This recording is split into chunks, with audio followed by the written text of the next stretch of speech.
Welcome to SicEm365 Radio. Brewer in trouble again. Wow, did you see that There he goes. He's got a first down and more. SicEm365 Radio is presented by IdealMRI.com. High-quality MRIs for $497 or less. IdealMRI.com. Your health is important, so is your budget. It's EOT. Too strong. Got Gillespie on the offensive glass. Slipped underneath Maddox and got it done. The 3 o'clock hour is sponsored by Waco Custom Marketplace. Meats, sweets, Texas treats, and a cut above the rest. 425 Lake Air Drive, Waco. Good pass protection pickup right there by Lovett. The pass is caught by Snead. Changes directions. Snead reaching. Here's David Smoke, Paul Catalina, and Craig Smoke. All right, here we go on this Thursday afternoon. This week is flying by. Well, sometimes you might think it is, and then there's time, just like, oh, my God, it's only Wednesday or Thursday. I got to tell you a story about today's guest list. Robert Blackmon, former Seattle Seahawk, longtime Baylor, fantastic player. He's the AD football coach at Van Vleck. He was scheduled for today, still is, at 3:30. And then also Max Olson, who's with us usually Thursdays at 4, Mickey Spagnola, DallasCowboys.com at 4:30. And I put out flares, and this is what I do when I get home, and I do it when we're on the air, and I do it wherever, flares to people to be a part of the show. And so far, we've been very fortunate. A lot of people have reacted, and we knew some of these personalities, former players, coaches, whatever, in the first place. But I threw out last night, I'd say 15 or 20 flares. I didn't get even a finger back at me. Normally there's I can't do it. And I'm starting to wonder, maybe my texts aren't even going through. And so this morning I wake up, nothing, until about 10:30. So I sent out a couple of more flares, what we do. And then all of a sudden, what was it? What time did I send you? 2:15. I was on an hour ago. I was on the phone doing a segment in Canada with our boys in Winnipeg, and hockey talk. Huh? My phone was going off as they were asking me what Andy Dalton's all about. So Butch Johnson, former Cowboys wide receiver, will join us at 4:15. Hall of Famer James Lofton, Buffalo Bills, Oakland Raiders, and obviously it may have been L.A. with him. He is going to join us here in just a little bit, in fact. In 3:15. So those are the other guests we have for today. Tomorrow, former Oilers and Cowboys receiver Mike Renfro. He made that catch in the back of the end zone in that famous game with the Steelers. Replay would have said he caught it, but it was ruled incomplete. Steelers went on to win another world championship. Also tomorrow, Tony Casillas, former Oklahoma All-American, and then also former Cowboys and Falcons defensive lineman, along with Grayson Grundhafer on recruiting. Do you care about the schedules being released tonight in the NFL? Not particularly. That's one of the things we talked about in Winnipeg today. He said that's the only thing we've got other than the Korean Baseball League. I said, I have a feeling I'll turn it on, and then when they say Cowboys versus Giants week 1, I'm going to the hell with this. I'm going to turn it off. Yeah, even though that's not supposed to happen this time, right? It's supposed to be Rams, I guess. It's the possible opener, the opener that's expected. But, yeah, it would not shock me to see the Giants listed as the Cowboys' first opponent. I'm in the middle on it. I think if you're overly excited about it, I would love to know what gets you so excited about just learning who people are playing. I think there's a level of excitement to it, but am I anxiously awaiting it? No, I'm not anxiously awaiting the unveiling, but it'll be cool when it happens, and I'll stew on it for a few minutes. But beyond that, it's not really that big of a deal. I'm not going home to watch it. No, I'm not. It's not. It's going to be one of those where I guess I'll be working on even maybe tomorrow's show or some academic all-stars, whatever, and the next thing you know, I'll realize there's a little bit of chatter about it. And, of course, it doesn't really affect us. We cover the Cowboys, and we will, thanks to Whitney and Joe and Scott and Rich and others. But, we know who they're going to play. We just don't know when, and we don't know prime time. That's the thing a lot of people love, to be able to hit the 6 prime time games, whatever. So what's the stretch in November, December where you play 3 games in a row at home or on the road? Yeah. Winter games. I can't remember quite when this movie came out. It's probably been 10 years or so, but Zach Burke and I, our former producer, went to see it because it had an actor in it, Patton Oswalt, who's a comedian we were a big fan of, and the movie's called Big Fan, and it's about this loser guy who lives in his mom's basement and calls like calls one of the sports talk radio shows and talks trash. He's in a Giants fan. He'll call like a Philly show and talk trash and all these different things. And he witnesses, he gets beaten up by one of the Giants players, and he won't press charges because he doesn't want to hurt the Giants. But there's 2 scenes in the movie where like he and his friend at the beginning and the end of the movie are like going through the schedule, going and like counting out wins for the Giants. They're like, oh, that's at least 13-3. And I think of that every time the NFL schedule release comes out, is guys like that going, well, I mean, the team I like is going at least 12-4. I mean, 12-4 is the bottom, and that's if our quarterback gets hurt. I used to sit there, and when the schedule came out, I'd go game by game, and I always was probably, I don't know if I was more lenient or tough.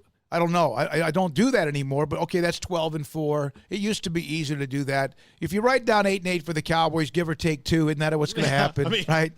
So that comes out tonight. I saw somebody react to I believe it was Adam Schefter put out something this morning about the game. The games are going to be released on whatever, and someone responded to him. It's only the freaking football schedule. It's not the cure for coronavirus. Stop. Get over yourself. It's like people are so even then. But then again, you don't even know who's trolling and who's just legitimately angry, off their rocker, and that's what's weird about social media. Is there are people that, and like it's fun to me to like troll my friends on certain stuff, to a certain point. You troll them and you get a little laugh and you move on.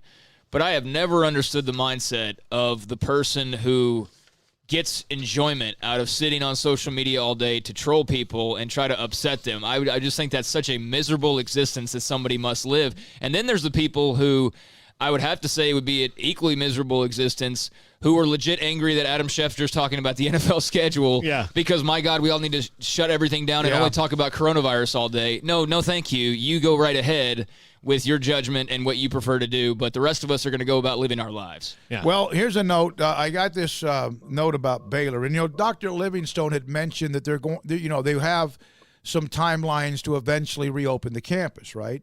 Well, a couple of things here. This is from what the Presidential Council, the COVID Task Force and Presidential Council at Baylor has approved for the campus to give private tours for accepted seniors May 18th through the 29th in an effort to close out the class before June 1st deadline.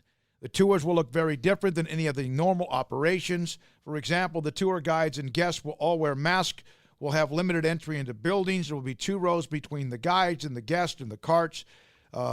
So this was something that, that's just a kind of part of the weeds coming through the grass early on in the spring before they die out because of the heat. We've seen what baseball's trying to do. We've seen what NFL has told about reopening possibly the facilities. I spoke today with a couple of high school coaches that, the Texas High School Coaches Association had their, I don't know if it was a board or a regional meeting, whatever, about, there's this June 15th date, whatever. Mm-hmm. And then if that doesn't work, then it's July. And so all these things are starting to, they're out there. And now there's at least maybe something where you could grab onto it. Whether it comes to fruition or not, we don't know. What I hope is that there's plans out there. Okay, if we can't start July 1st, we can start July 15th. If we can't start July 15th, we can start August 1st. And just moving on down the line to have plans in place in case those things don't work out. The NFL told teams to have reopening protocols in place by May 15th, which is next week. Yeah. It's a week from tomorrow. And, of course, there's a lot of the state, local government plays a part of it. All the things that goes into the infection control officers and all that kind of stuff. Did you see what happened in Oregon today? Because that was pretty substantial. No. The governor of Oregon came out and she said that the state is going to go ahead, or at least the state is looking at going ahead and preparing for no gatherings through September. Well, wow. Oregon plays Ohio State in Olson, in Eugene this September. So looks like that game won't happen. It would make sense to just shift it to Columbus and then flip the rematch. If there is a rematch, I'm not even sure. But if just flip the home and home, if you can do it that way. But, yeah, Kate Brown, the governor, said the state's moving towards reopening up in phases, but she did deliver the news that sporting events are still far from being cleared. saying there's difficult news to share. Large gatherings, including live sporting events with audiences, concerts, festivals, and conventions will not be able to return until we have a reliable treatment or prevention like a vaccine. So Oregon, no events for you until like next January, basically. If you go by what she said, that means they're not going to have anything for another year, basically. So that makes no sense. But the Oregon Health Authority, she said, was advising that any large gathering through September should be canceled. So that's going to have a significant impact. And we were just talking yesterday with Mac Rhodes. The first thought is, well, wow, they've got Ohio State, and they've got another, I think, pretty good non-con opponent that would also have to be canceled or flipped to the other venues.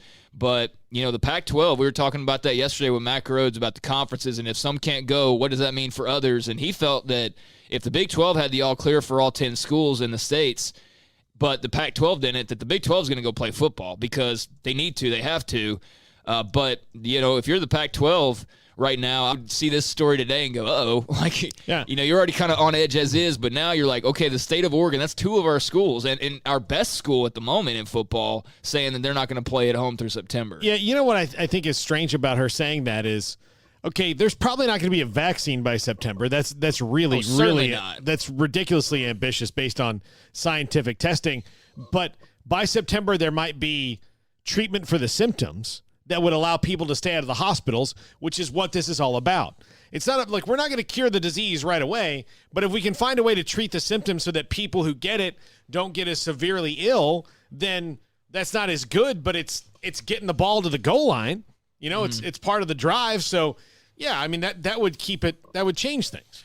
Real quick note, we take a break, come back with Hall of Famer James Lofton. From Jeff Goodman, the Jimmy V Classic at Madison Square Garden. Following matchups in December, third-ranked Gonzaga versus 20th-ranked Tennessee. Again, these are at least preseason rankings to who depends on the Baylor and Rutgers. Oh, nice. And Rutgers is a top 25 team, top 15 or 20 team. Baylor right here, Jeff Goodman saying that they're the number one ranked team. Again, that depends on which preseason poll, and it also will depend on Jared Butler and Macy Oteague, even though they'll be ranked pretty high anyway. And again, who knows what's going to happen between now and December. All right, so another Hall of Famer, James Lofton went to Stanford. He's been a broadcaster. He was a track star. And, of course, Pro Football Hall of Famer, Bills, Raiders, and more. He'll join us. And then former Baylor All-American Robert Blackmon. This is SicEm365 Radio.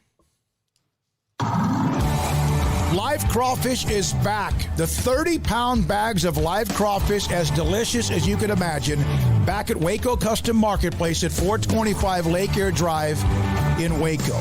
$3 a pound, 30-pound live crawfish bags are available. You order by Thursday at noon. You can pick up your customized order anytime on Friday afternoon until 6 p.m. And the drive-thru now open at Waco Custom Marketplace Monday through Friday from 10 a.m. to 6 p.m. You can still order what you want from their butcher shop, including beef and poultry, seafood, and also pork. And, of course, their bakery. You can order from their bakery. You can go online, WacoCustomMarketplace.com, or go by the drive-thru. Waco Custom Marketplace, live crawfish available Monday through Friday, 10 a.m. to 6. Our communities are facing unprecedented times. At Boozer's Jewelers, we care about you and your family. If you're like me, your home has unwanted or unused jewelry lying around. They can have value, and that means we can turn that jewelry into instant cash. This is a great way to get the most value from your unwanted jewelry. At Boozer's Jewelers, we buy all kinds of unused jewelry. So give us a call and let us give you peace of mind and cash for your unwanted or unused jewelry. SicEm365 Radio is presented by IdealMRI.com. Ideal MRI is a small family business right here in Central Texas. We're open to support our community through this crisis. When you need an MRI, ask your doctor for an Ideal MRI. Visit us at IdealMRI.com or call us at 833-IDEAL-MRI. One size fits all. That may be all right for an adjustable belt or cheap sunglasses, but when it comes to your financial needs, needs. No one wants a one-size-fits-all strategy. Ben Erlinson, your Edward Jones financial advisor, knows that his most important goals are yours. That's why he takes the time to understand your needs, knowing you. That's how Edward Jones makes sense of investing. Ben Erlinson, 100 North 6th Street in Waco, 254-759-8533. Edward Jones, member SIPC. Hey, this is Bryce Petty, former starting quarterback and two-time Big 12 champion, and I know firsthand the importance of being in top shape both on and off the field. So listen up, men. If you're feeling beat down day in and day out and looking for that high-performance edge that separates the men from the boys, then look no further than the Petty Clinic Low T in Waco. Petty Clinic is a comprehensive men's healthcare clinic with an atmosphere catering to men. Board-certified Dr. Kent Petty has a special interest in offering the highest quality medical care to men of all ages. Some of the services offered include screening and treatment for low testosterone or thyroid, infertility, high blood pressure, diabetes, high cholesterol, sleep apnea, while offering comprehensive wellness exams and complete men's health lab panels. High performance men, remember, it's not just a Petty thing. This is Bryce Petty, encouraging you to reach out and Google search Petty Clinic Low T or go to pettycliniclowt.com and get your complimentary lab screening today. This is SicEm365 Radio. This segment on Baylor Athletics on SicEm365 Radio is brought to you by Richard Carr Buick GMC Cadillac, located at the Imperial Drive exit off Loop 340 in Waco. Proud supporters of all Baylor Athletics.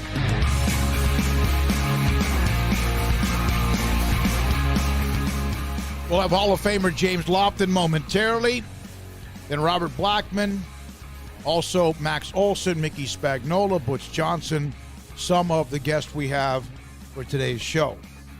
So, yesterday, Dave Aranda went 40 minutes. Mm-hmm.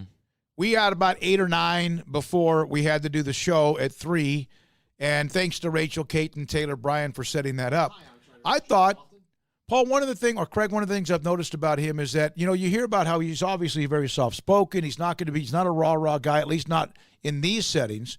But one thing I've noticed about him, he's very prepared, which you should be. You're head football coach at Baylor, and you just won a national championship. But if you ask him something, he will absolutely dive into it. It's not like he gives you the short, curt answers. No, he is very different from Matt Rule. I thought who was it that was talking yesterday? Dean Jackson? Jerry Hill, when he was talking about transcribing Aranda's interviews and how it's so different from transcribing Matt Rule's. He's so right, because a 20-minute Matt Rule interview would take me like a couple hours to get through just with how fast he talks and all the things that he says, whereas like a 45-minute Dave Aranda interview I could probably knock out in about an hour, which is weird, but that's just the difference in how those two deliver their words. But yeah, Aranda's very thoughtful in what he has to say. He's soft-spoken, sure, but I think he's the kind of guy that maybe speaks softly and yet carries a big stick, and that's kind of how I view him.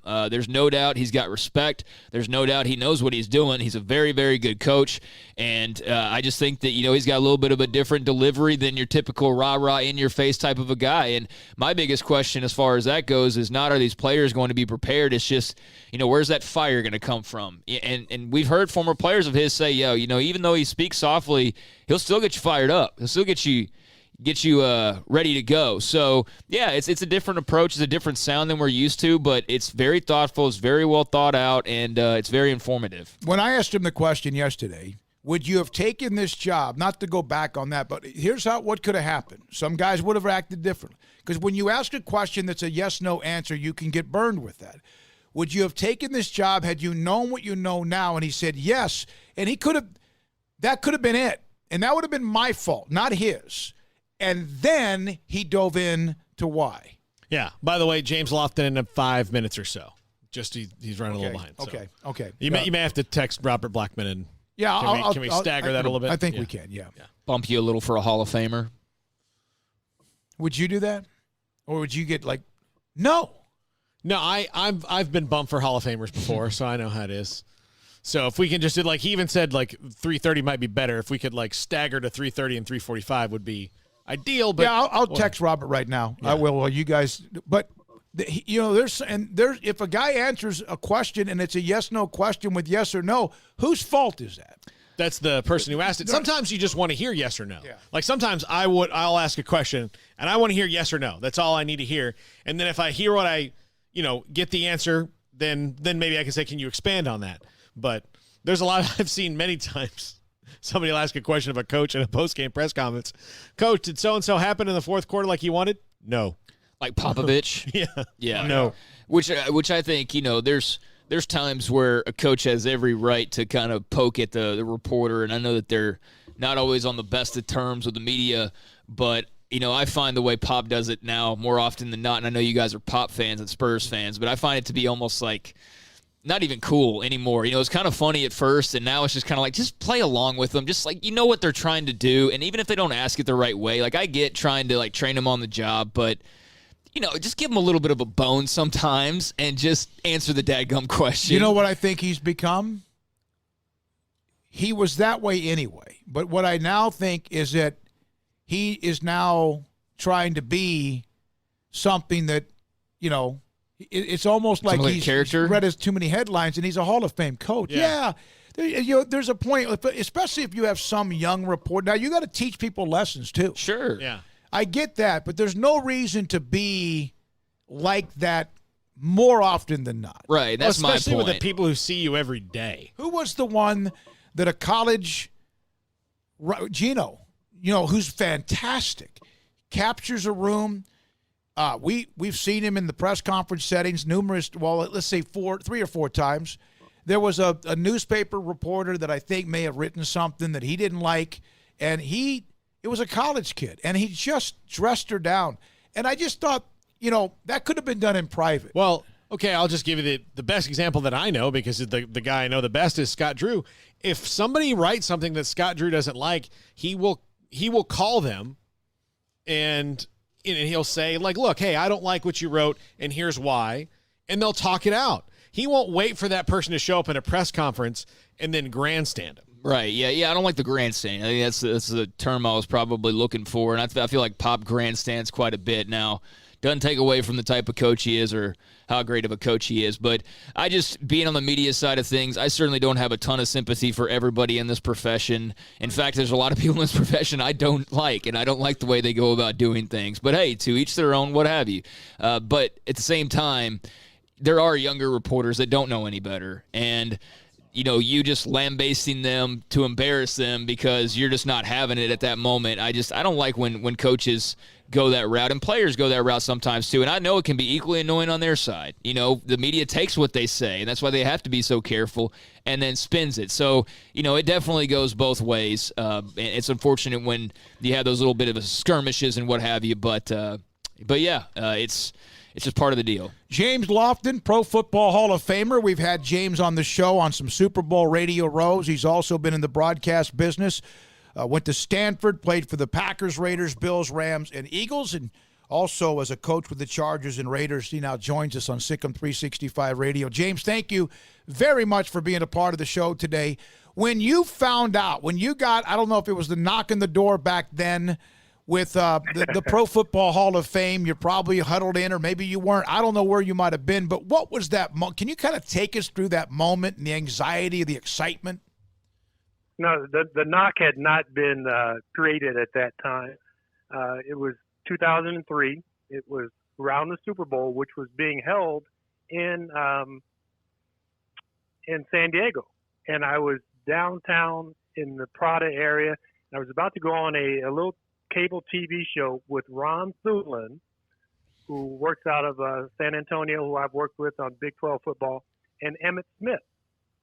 And so I'm kind of there waiting, and my cell phone rang, and it was the Pro Football Hall of Fame telling me that, I was going to be in the class of 2003. James, wide receivers kind of after and in that era were, it was almost like you had to wait your turn for so long. And then it seems like now we get, one a year that people are kind of, the dam is burst. Do you think you were part of that dam bursting to get wide receivers in? I think just the shift in the way that the game is played. In 1978, my rookie year, the year prior, the leading receiver on the Green Bay Packers had 28 receptions. Now that's about a good month for a wide receiver during the course of the regular season. Yeah. So it has truly shifted the way that the game is played. When you look at the all-pro teams now, you even put 3 wide receivers on the first team. You have the outside receivers, you have the slot receiver, and then you look at, your tight end position, and they're catching a ton of passes, and you're looking at running backs who can do that dual duty, who can run the ball and also catch the ball really well out the backfield.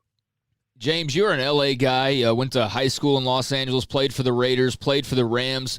L.A.'s got 2 teams once again with the Chargers and the Rams now. What do you think it is about L.A. and football? There's talk about, there's so many things to do out there. Can it be supported, 2 teams? We've tried this before. Just what are your thoughts in general on pro football in L.A. and the fandom out there?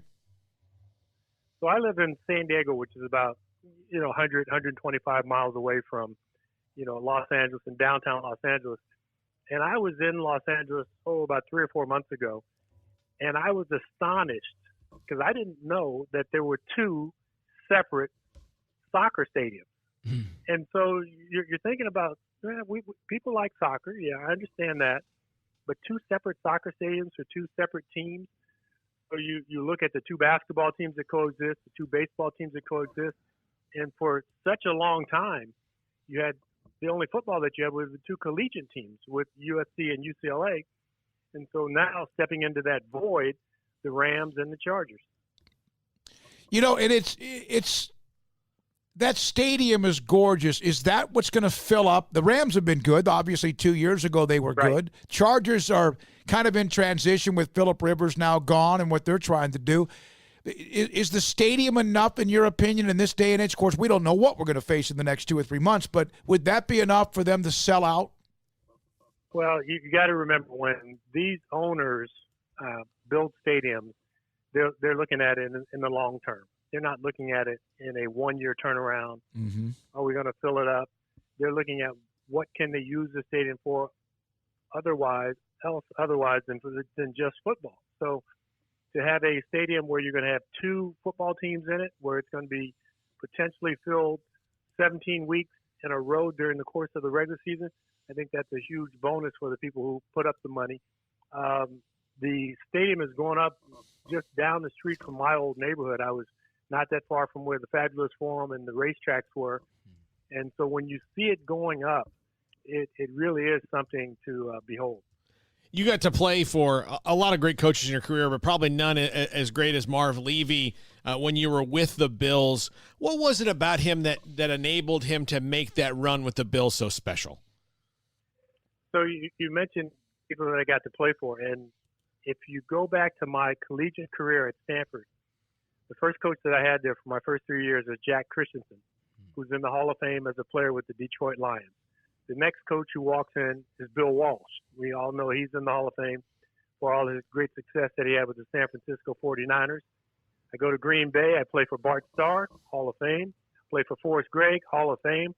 I go to the Raiders, and Tom Flores should be in the Hall of Fame. Yep. Mike Shanahan takes over him, potentially a Hall of Famer. And then, like you mentioned, Marv Levy. And what made Marv Levy the coach that he was at that time, and I remember him telling me this when I was getting ready to go into coaching. He said, if you get a chance to be a head coach, let your assistant coaches and your coordinators that you hire do their job. Don't meddle with them. Don't bother them. Let them do their job and let them do it well. James, the receivers, we just saw the NFL draft. There were a bunch of them, a lot of them that were ranked, you guys that could have been first round. One of them we covered, yeah. Denzel Mims from Baylor, a big body, made some spectacular catches. He goes in the second round. You saw the 2 kids from Alabama. The Cowboys get CeeDee Lamb. How much do you get a chance to watch the college game and understand some of the new talent that was coming in this year? It's funny because people, since I work for CBS and they do games every weekend for them, people think, well, you must see a ton of college football. Well, not really, because we're having meetings, we're at practice with the team at the city that we're in, so you get to see a little bit. And I remember when I was coaching, I remember hearing Pete Carroll, and he was talking about when he was recruiting guys. He said, it's a 5-play guy. And I said, well, what do you mean a 5-play guy? All I need to watch is about 5 plays of him, and I can tell you what his ceiling is going to be. Now he's talking about high school students when they're coming out and getting ready to go to college. And really, you can watch highlights of somebody, But what you really want to do is you really want to watch them against their best competition. So when these scouts are out there and they're going to an Alabama or they're going to an LSU, they're seeing these players during spring practice against equally good talent on the other side of the ball, so they're getting a chance to sit. You don't want to really see them in the game that they win 63-14 and they're just running free and wide open. That's the easy part. You want to see what they are going to be like against top quality defensive talent. James, for a player like Denzel Mims or just wide receivers in general, I know the game is constantly changing, but the basics stay the same. What would be your best advice to a first-year wide receiver, especially somebody like a Mims or a Lamb or any of these guys who are picked relatively highly and will have expectations pretty early on? What would you feel like they need to know and should know going into their rookie years? I remember when I was coaching, I wanted the guys to practice at their highest level so that they would instill the confidence of the quarterback, of the offensive coordinator, of the quarterback coach, and my confidence in them that what they were doing Monday through Thursday, they would be able to do on Sundays.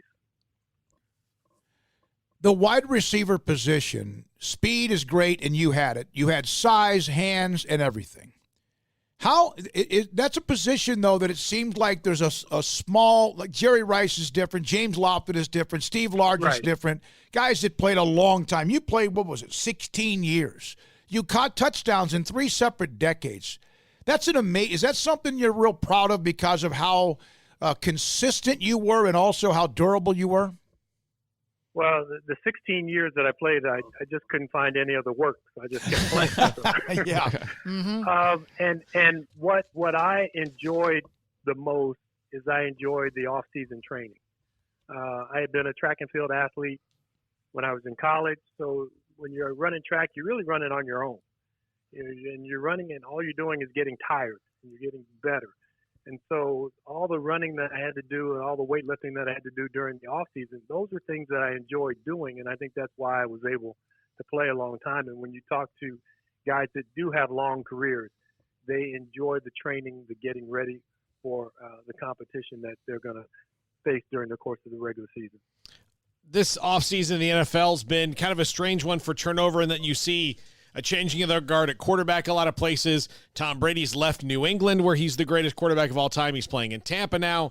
Phillip Rivers to the Colts, and then you have coaching changes. Do you think we'll see kind of now that Patrick Mahomes is the face of the NFL, or we're starting to see a shift in the power in the league right now? I know for CBS, we are very glad to have Patrick Mahomes on our broadcast each and every week, because I think that he is the type of talent that you want to see, that you have a hard time taking your eyes off of when he's on television. Fox is going to get a boost for Tom Brady, and depending upon how well Tampa does the first quarter of the season, do they jump right out the gates and go 4-0, and are they in the lead the whole time for the Super Bowl? Does Aaron Rodgers have another great season in him? Can the San Francisco 49ers repeat? So you're going to have storylines once we get into the season. But the biggest question marks are going to be, are we going to be playing in stadiums that are empty? Are we going to be playing in stadiums that are a third capacity? What's going to be the plan to get fans into the seats? Because people will watch on television. I know I'm sitting around and I'm watching golf from 2 or 3 years ago, and after about a half an hour, I get on the internet and I go, well, who won? Yeah. I want to see who won. Well, at least with an NFL game, you won't be able to do that once those games are live, even if they are not attended by fans. James, you brought the crowd up. If you don't mind, one more question. Hall of Fame receiver James Lofton with us on SicEm365 Radio. What would it be like to play if they played the games and there were no fans? How much does that affect the performance, if at all? Well, if you watch today's player and the way that they engage the fans while they're playing, you get up and you point toward a first down, or you get a sack and you gesture toward the people in the stands, and you're the quarterback and you get up to the line of scrimmage, and you're trying to fight through the crowd noise to get your audibles called. So I think it changes a lot. Players that can really focus players that have coaches that, you won't have to pump in crowd noise. How will you pump in silence during the course of the week? So I think those things will be very interesting. And it'll be even more interesting to see even what type of preseason that we have. James, I had this come to me while you were kind of talking about some of the storylines. What were your thoughts on the Packers' selection of a quarterback in the first round? And if you're on that team right now, like at a wide receiver position, for example, what kind of a message, if any, is that sending to maybe some of the guys around the locker room? Well, I think what it's sending to the guys that were already there is, we want you to pick up the slack a little bit. They did go out and acquire Devin Funchess, who had been with the Carolina Panthers, who has been a starter in the league. So you do now have a starter to place on the opposite side of Devontae Adams. I do the preseason games for the Packers, so I get to watch them play a lot. And I thought that they would go wide receiver. The pick of Jordan Love, sometimes you have to step out in advance when you see a guy that you like and you can be committed to for the next couple of years. When Kansas City Chiefs had Alex Smith and he was playing real well, and they drafted Patrick Mahomes, moving up in the draft to get him, there were some people going, well, I don't know, at Texas Tech, he just scrambled around and threw the ball like crazy. Well, he's doing the same thing with the Kansas City Chiefs. So you hope that you're right.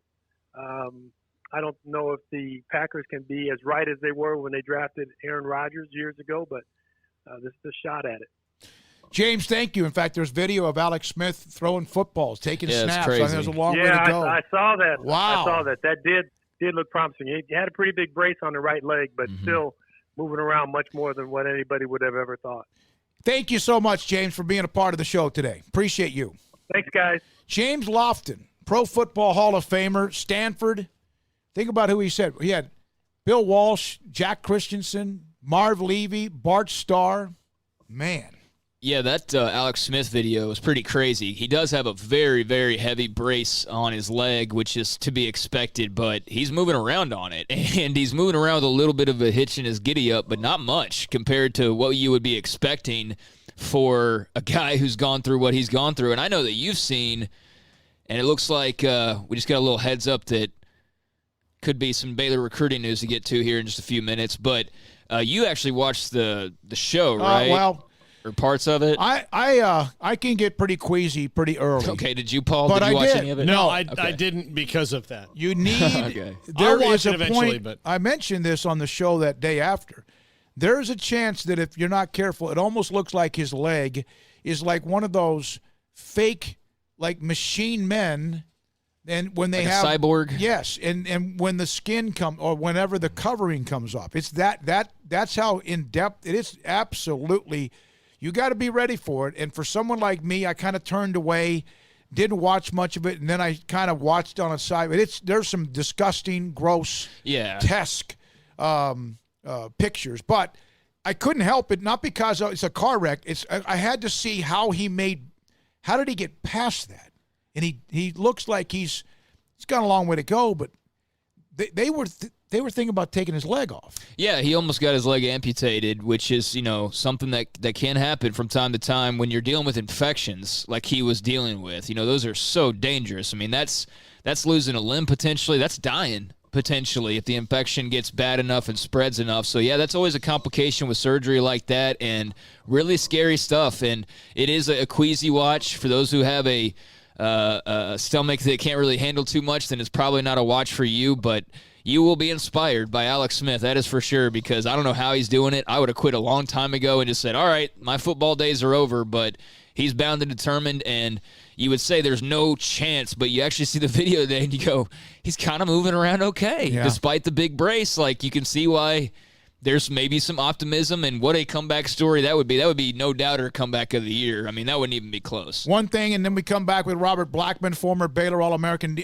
defensive back, played with the Seattle Seahawks for quite some time, there is the coaching staff is throwing up all the bells and whistles as if there's a commitment coming. There is. And when there is, we will have it for you, and it's, of course, coming up around the corner. This is SicEm365 Radio. Has their easy-to-access drive-thru open and convenient and clean in-store location on the corner of Lakeshore Drive and North 19th Street in Waco. Riverbend Liquor has the best and most extensive variety of craft beer selections in Waco, with Crown Royal Peach in stock right now and Balcones Whiskey, including single malt, pot still, baby blue, French oak, rye, and brimstone. Riverbend Liquor and Wine, family-owned and operated, and a hidden gem in Waco on Lakeshore Drive and 19th Street. And find out more on Facebook and Instagram. Let Camille Johnson Realtors guide you seamlessly through the process of buying your dream home or selling your current one, commercial, farm and ranch, or residential. Camille Johnson Realtors can smoothly and successfully lead you through any transaction with a team of 24 experienced agents who are excited about serving you. Camille Johnson Realtors services the entire greater Waco area. If you're in the market to buy or sell, contact Camille Johnson Realtors, 104 Midway Center in Woodway, or find them online at www.camillejohnson.com. Camille Johnson Realtors, elegant, charming, warm. Welcome home. Do you love Friday Night Lights? Would you like to have a bigger role than just watching the action to ensure the games are played fairly and safely? The Waco football chapter of the Texas Association of Sports Officials, or TASO, can make that happen. The 2020 Texas high school football season is right around the corner, and we need you to be a part of it. There's a shortage of officials across the state in all sports, and you can help.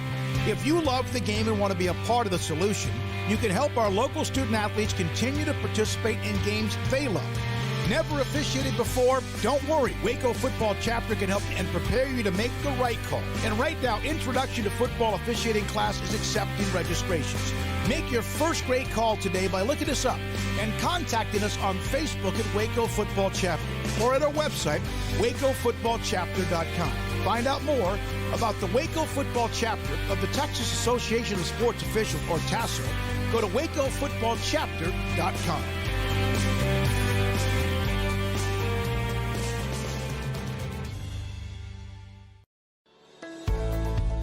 We are facing some unique challenges at this time. We want to do our part to support not only our community, but our medical providers who are really overtasked right now. Governor Greg Abbott has required dental offices to postpone all elective dental procedures, but still be available for dental emergencies.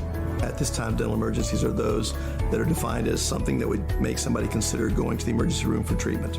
We're offering to see you at our office Tuesday, Wednesday, and Thursday from 8 to noon, and we will waive all fees. We're doing this to support the community and to support the medical system. This will allow the overtasked medical community to focus on the truly needy at this time. In the midst of what seems to be so much gloomy news, we want to send a positive signal of our faith in our community and in each other. We're all in this together. We're all in this together. We are all in this together. We're all in this together. We are all in this together. We're all in this together. We're all in this together. We are all in this together. We're all in this together. We're all in this together. We're all in this together. We're all in this together. We're all in this together. We are all in this together. We're all in this together. We're all in this together. We're all in this together. Thank you and God bless.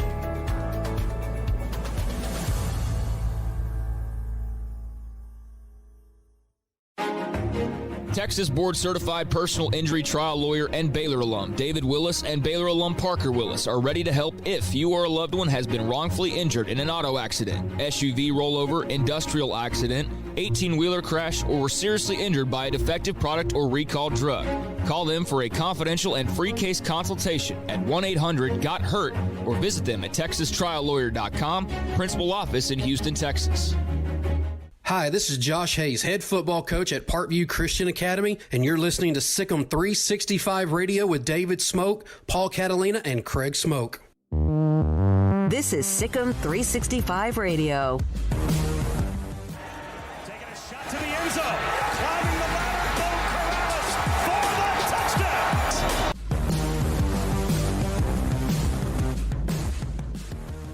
Here we go, this 3 o'clock hour, thanks to Hall of Fame wide receiver James Lofton for being a part of our show. We'll have Max Olson, the Athletic, coming up next, but we're now joined by AD head football coach at Van Vleck, Robert Blackmon, former Baylor All-American defensive back, part of the NFL with the Seattle Seahawks.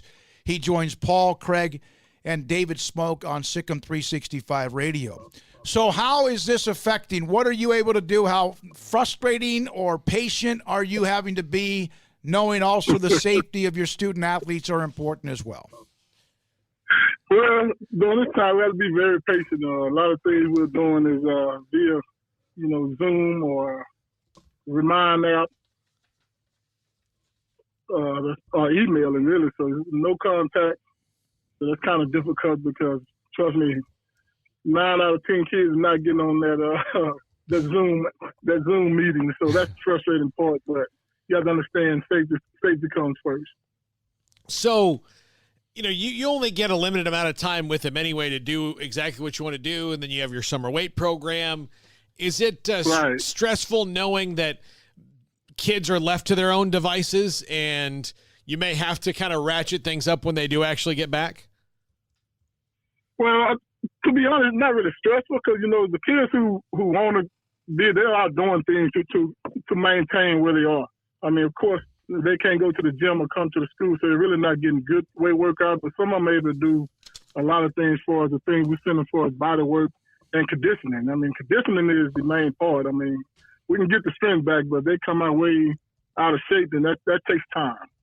How much, I guess, talk or nervousness, concern is there from your point of view as coaches when you don't have that time with them where they're out running around or doing whatever and you're hoping that they're staying out of trouble and doing those types of things? But is there, as a coach, I guess always that mentality year-round, but especially right now because there is so much free time?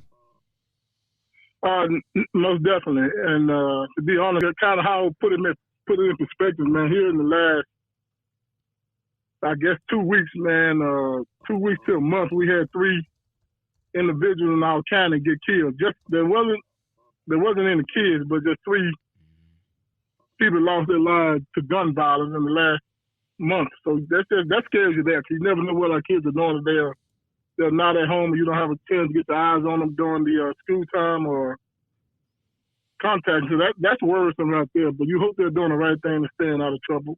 Of course, when you call them or contact their parents, they are. But you just have to hope and pray that they're doing the right thing. No question about it. You played at Baylor. Obviously drafted 1990 second round, 34th pick early in the second round.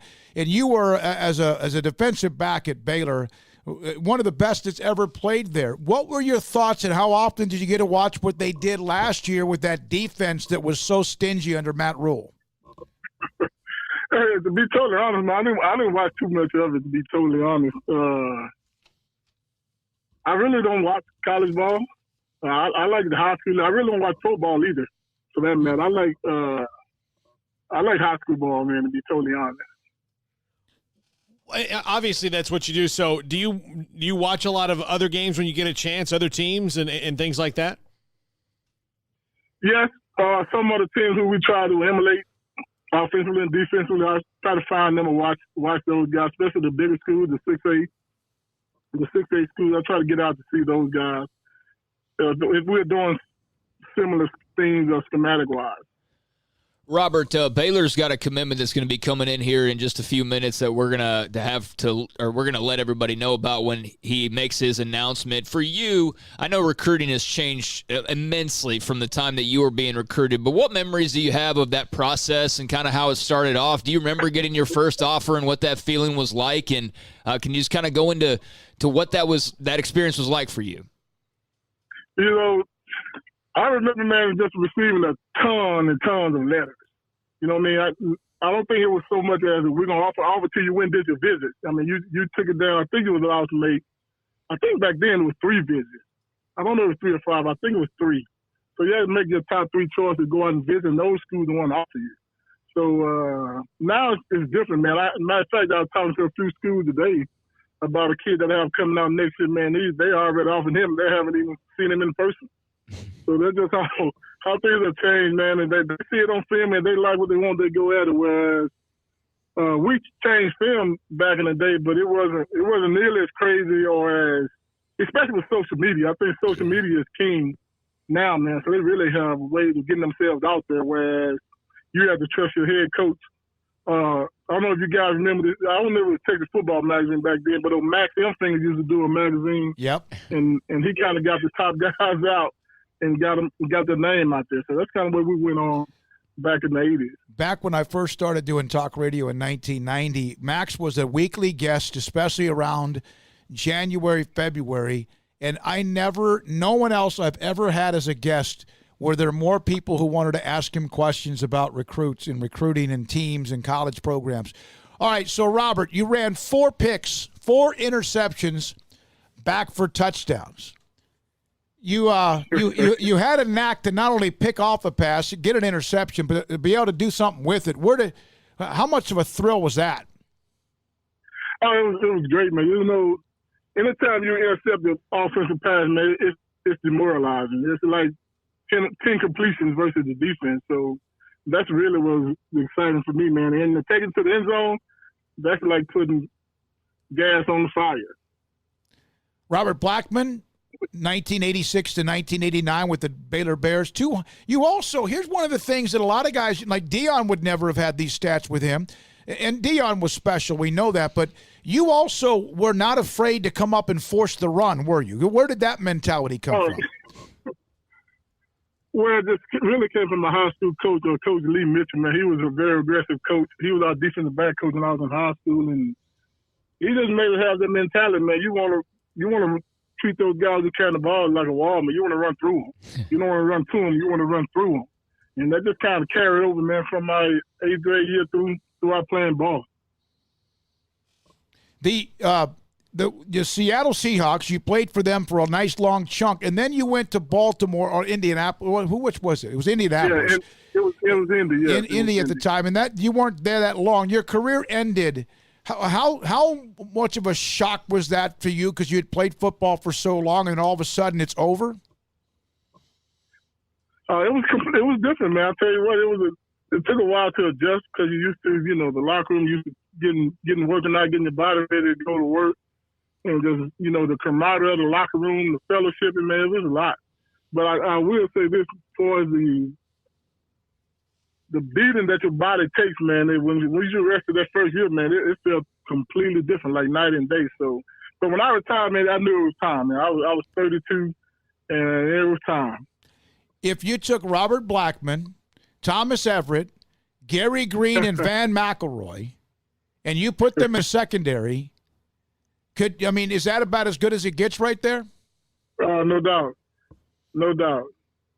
Man, that's pretty good. And Thomas Everett trains students or trains athletes. Right. Gary's a football coach still down in San Antonio, right? Yes. And then and Van McElroy's an agent, an NFL agent, as far as. As far as last I heard, he still was doing that. Yeah. Robert, do you think you could hang with these receivers these days? No way. No way. Go cover CeeDee Lamb. No way. Man, they big and strong. We just had James Lofton on, we just had James Lofton, big, tall, strong, fast. Yeah, he had a long slide too. Yeah, he was fast. I remember it. I remember James with the Raiders and Green Bay. Hey, Robert, I wanted to ask you this. As somebody who got into coaching after their playing career was over, I typically ask those types of people this question. What got you into coaching? What made you have that desire? Was there somebody in your life that kind of sparked that interest in you? How did you go from playing to coaching? To be honest, that was not my intention. When I got through playing, man, I went back to school and got my degree in criminal justice. I wanted to be a game warden. Oh, cool. So then I was living in Sugar Land, and we came home. My wife's mom had passed away, so we came back to Van Vleck visiting. And I ran into a guy who I played with in high school. He's a couple years older than I, but he was our junior high principal. And he kind of asked me about if I thought about getting into it. Then, lo and behold, went back home for a little while. My wife decided she wanted to move back to Van Vleck to be closer to her dad because he was up in age. And I just took him up on it. And so I went and got my certification and started coaching back in 2003. Was it a difficult transition because you used to play the game so easily than to have and have to, of course, it's fun to watch a young student athlete get better and get stronger and get more and get, become understand the game. Was that kind of a hard transition? When you say hard, I think the biggest, I don't know what's the right word to use. The thing what I had to step back from is just to realize that these kids who I was coaching were not me. They didn't have the same desire or hunger or want to kind of run through that guy or to get to play at the next level. They were just out there having fun to be around their friends. So that was kind of an adjustment for me because I couldn't understand that. Mm-hmm. I mean, being you playing offense, defense, or whatever, you on the field, man, you want to be the best. Now, some of them, not all of them are like that, but that was kind of the adjustment period I got when I came back from playing and just watching these kids come on. You had a few that wanted to go all out, but most of them just out there to say they was on the team. And that was kind of an adjustment period for me because it was frustrating. I didn't understand that. So, well, it's a little different. Yeah, you played the game at a certain level, no question about it. Thanks for your time with both the NFL, with the Seattle and Colts. Yeah, you too, Robert. It's Robert Blackmon, former Baylor All-American defensive back. Gary Green, Thomas Everett, Robert Blackmon, Van McElroy. I don't know, and that's been a long time. I don't know. I mean, even the ones we did, the all-decade players, they can't. Those were elite college football and pro players. I know more about Thomas Everett, obviously, because of the hardware and the pro career.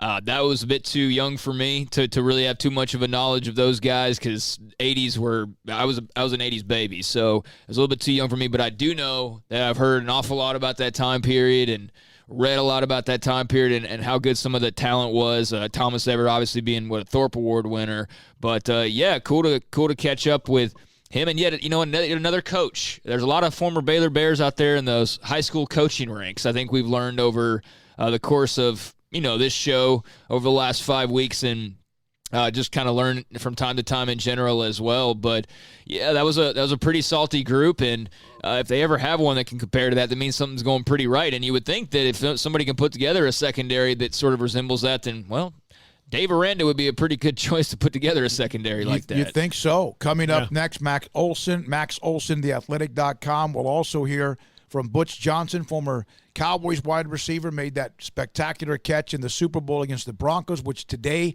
I don't know if it'd be a catch or not, but it was one of the best ones ever.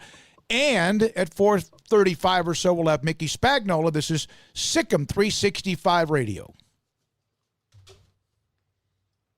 Y'all listen up. Let me tell you something about group meals from Rudy's Barbecue. It's got all you need for all the folks you gotta feed, smoked meat, sides, and more. There's everything down to the tablecloth, just like the one that you see at the store. At a bridal shower, it's better than flowers. And a long distance meeting, it'll pass the hours. It'll feed all the cousins at a family function. It's better than potluck at a church luncheon. Next time you need to feed 10 or more, call and order a Rudy's group meal. Next in line.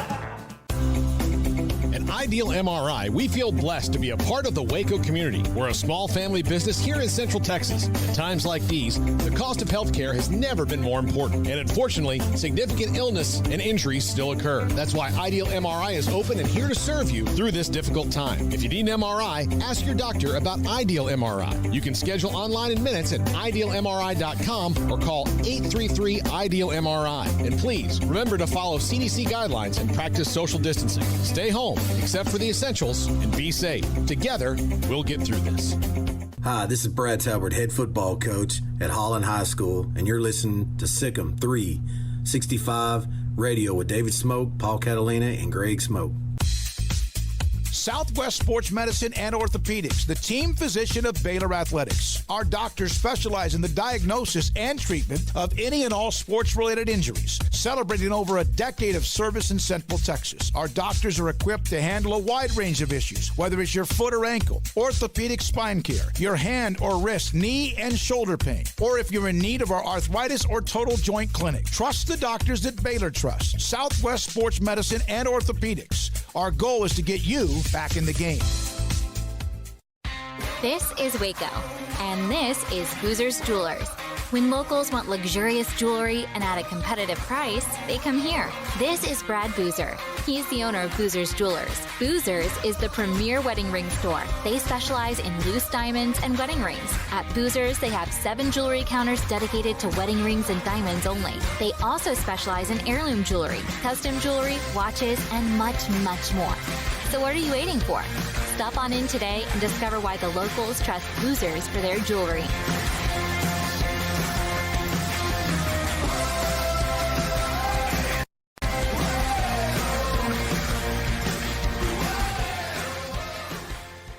Waco, Texas, a place with its own unique history and a future bright with promise, full of remarkable growth and opportunity. And what makes it all work is its people, families, raising children, growing businesses.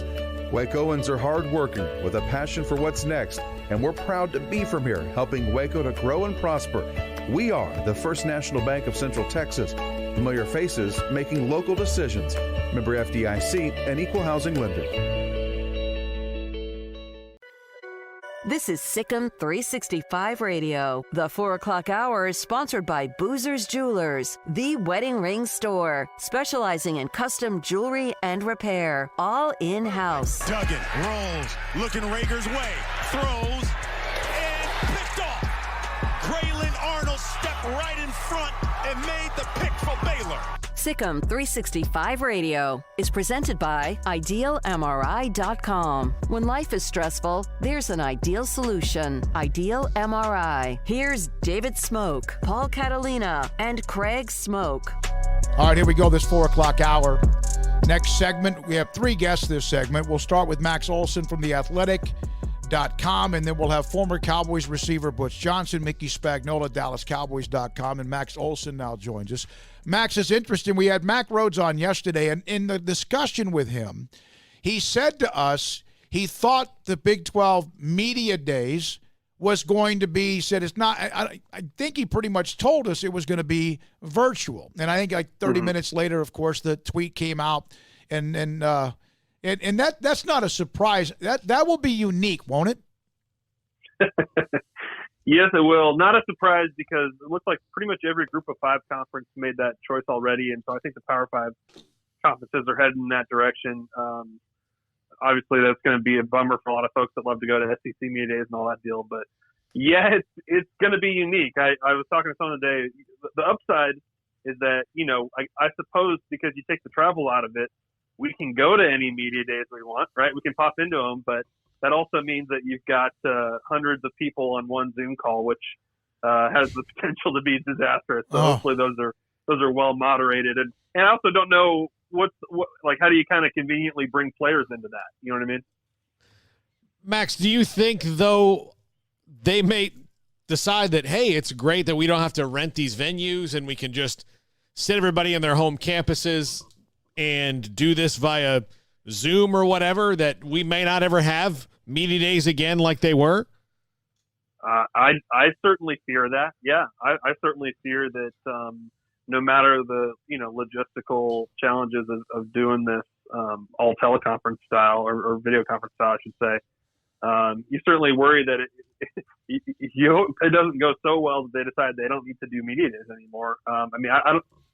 Obviously for you guys, it's so helpful to be able to do that, live on site and talk to all sorts of different people and get one-on-one interviews and stuff like that. And I think a lot of that stuff kind of goes out the door with this style. So I'm sure for you guys that'd be a bummer too, right?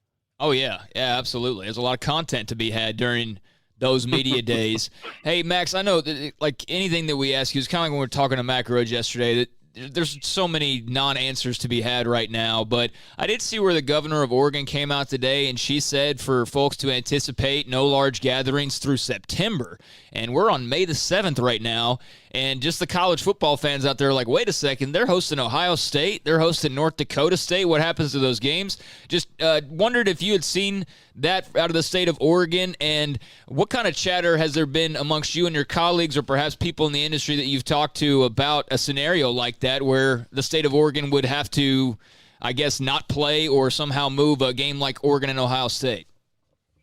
Yeah, well, this is where it's going to get really tricky over the next couple months.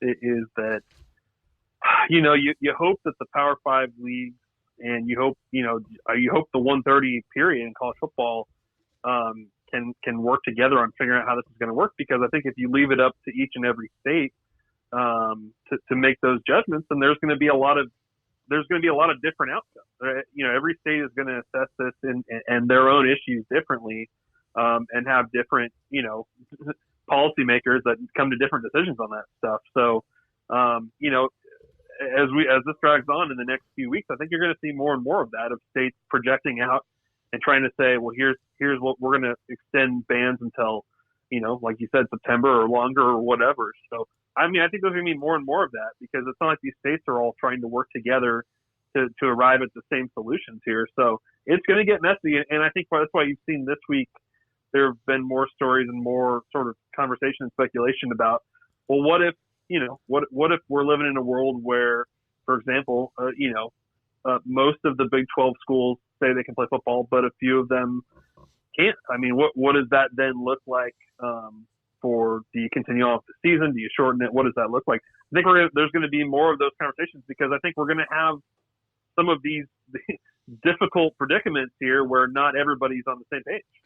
Yeah, like, let's say somebody starts late and they just can't play. And that means others, of course, who are supposed to play them can't play because of the state they're in or whatever. Could we end up, Max, where everyone has been on this cookie cutter, you play 12 games. And then, of course, then there's a conference championship game, and then there's could there be, can you see at the end of the year, like in November the 23rd, you have one team that's 5-0 and somebody else that might be 10-2?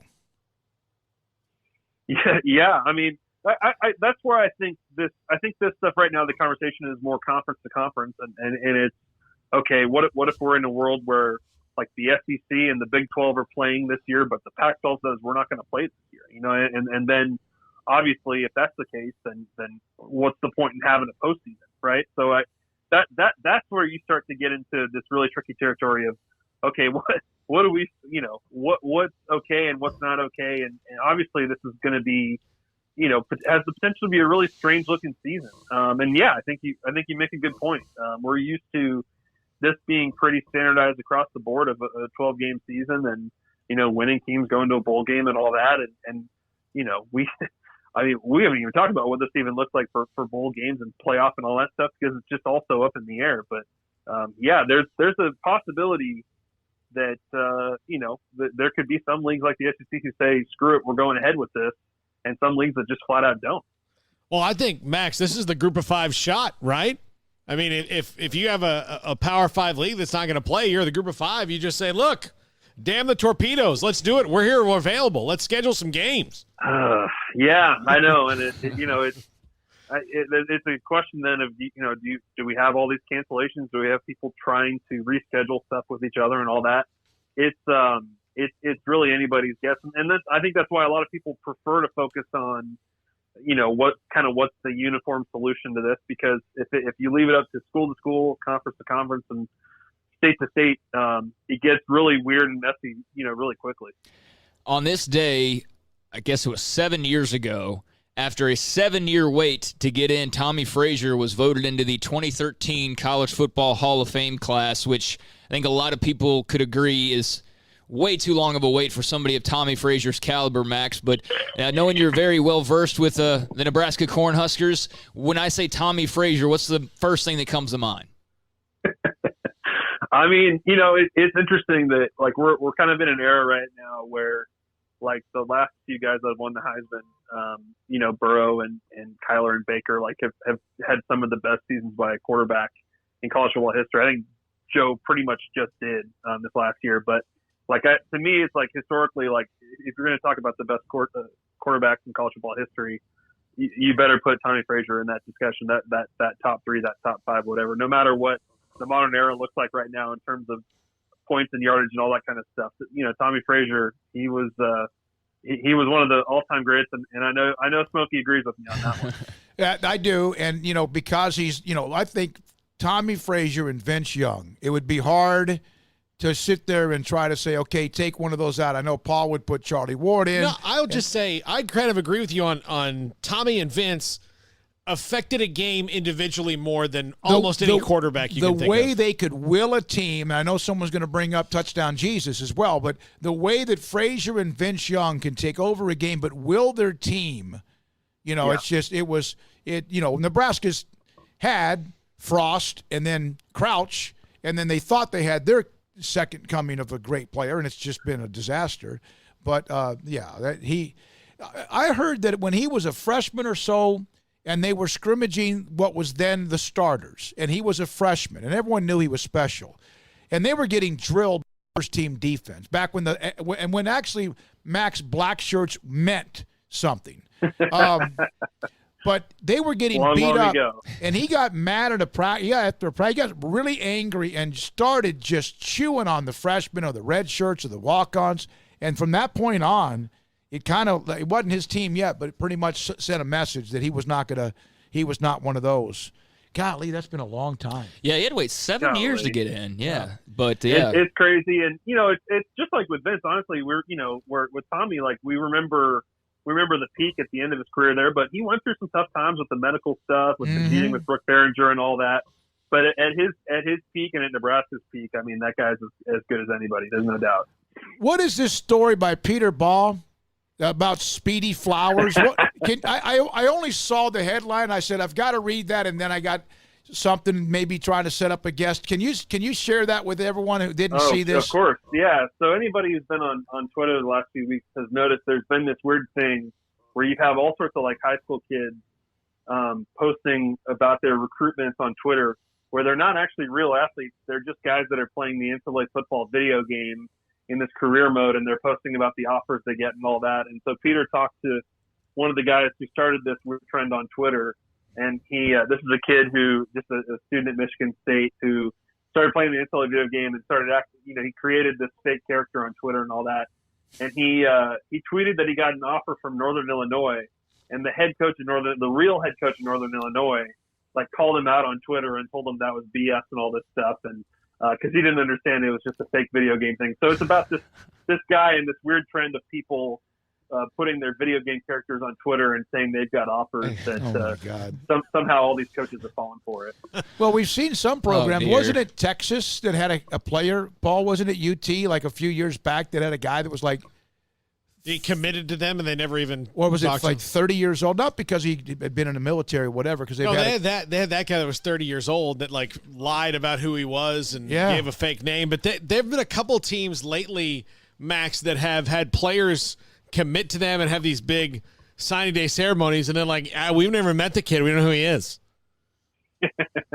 I know you would think that that's hard to do these days with Twitter and all that stuff, and how all the offers and all that stuff are out in public. But I remember, especially when I was covering recruiting in the state of Texas more closely, probably starting in 2012, there would always be a kid or two every year who all the recruiting reporters would talk about with each other. It's like, this kid's making this stuff up, right? And they were. It still happens every year.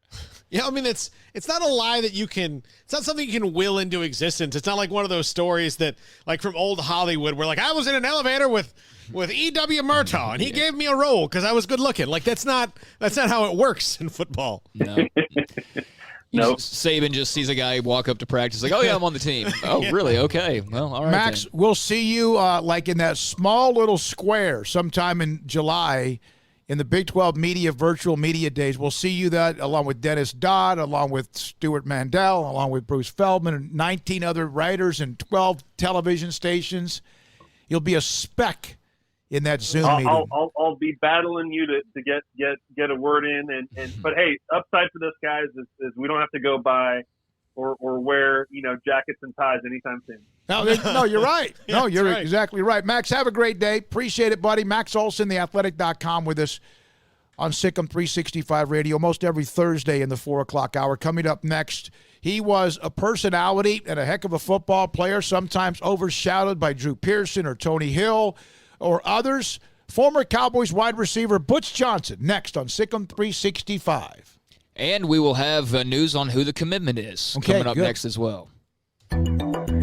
It takes time to reach goals. It's a truth that applies to more than sports. It goes for your financial goals as well. You work hard for your money, and you deserve an investment strategy that lines up with your game plan. And Tom Albers, your Edward Jones financial advisor, can help. If your financial investments aren't putting forth the effort you desire, stop by today for a financial review. Tom Albers, 4301 Lakeshore Drive, 254-776-7605. Edward Jones, member SIPC. Hi, this is Luke Howard, head football coach at Gatesville High School. You're listening to SicEm365 Radio with David Smoke, Paul Catalina, and Craig Smoke. Ideal MRI is a small family business right here in Central Texas. We are open to support our community through this crisis. When you need an MRI, ask your doctor for an Ideal MRI. Visit us at idealmri.com or call us at 833-IDEAL-MRI. Dr. Kent Petty wants you to be the highest performance man you want to be. Are you sluggish, lack energy? Do you suffer from low sex drive? Petty Clinic Low T offers discounted comprehensive lab work to check on your various levels that can make a difference. It's not only time for you to be the man you want to be with higher energy and stamina and improved sex drive, but also the healthiest and high performance man. Screening for cardiac heart disease risk, EKG, cholesterol panel, blood pressure monitoring, testosterone or growth hormone deficiency, male infertility, hepatitis C, and prostate cancer screening. Petty Clinic Low T offers replacement therapy for testosterone or growth hormones, weight management therapy, and nutritional advice. It's not only time for you to be the man you want to be with higher energy, stamina, and improved sex drive, but the healthiest and highest performance man. PettyClinicLowT.com, PettyClinicLowT.com on Old Hewitt Road, just off Highway 84 in Woodward. PettyClinicLowT.com. Let Camille Johnson Realtors guide you seamlessly through the process of buying your dream home or selling your current one, commercial, farm and ranch, or residential. Camille Johnson Realtors can smoothly and successfully lead you through any transaction with a team of 24 experienced agents who are excited about serving you. Camille Johnson Realtors services the entire greater Waco area. If you're in the market to buy or sell, contact Camille Johnson Realtors, 104 Midway Center in Woodway, or find them online at www.camillejohnson.com. Camille Johnson Realtors, elegant, charming, warm. Welcome home. I hate my job, but I don't mind getting up in the morning. I dread each day, but I can't wait to get out of bed. You ask me why, and what I'll say to you is true. Well, you can get breakfast tacos at Rudy's Barbecue. Scrambled eggs and brisket, they ain't fooling around. Salsa drap, son, they're the best in town. Barbecue for breakfast, yes, it's true. Put a smile on your morning at Rudy's Barbecue. Next in line. This is SicEm365 Radio. The SicEm365 Radio text line is sponsored by Riverbend Liquor and Wine, with the most extensive variety of craft beer in Waco. A hidden gem on Lakeshore Drive and 19th Street.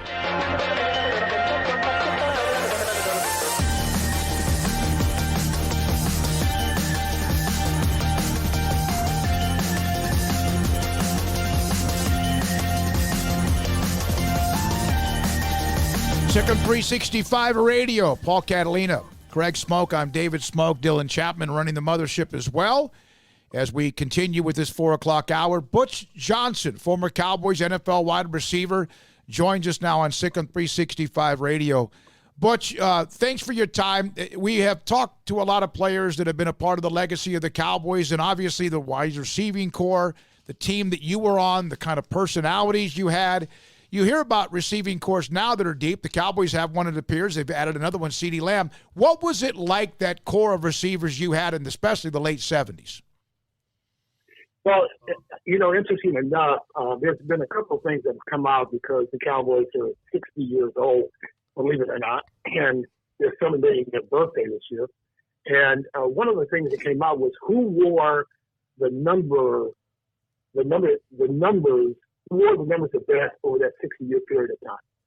And in those days, as receivers, everyone had 80, number 80 to 89.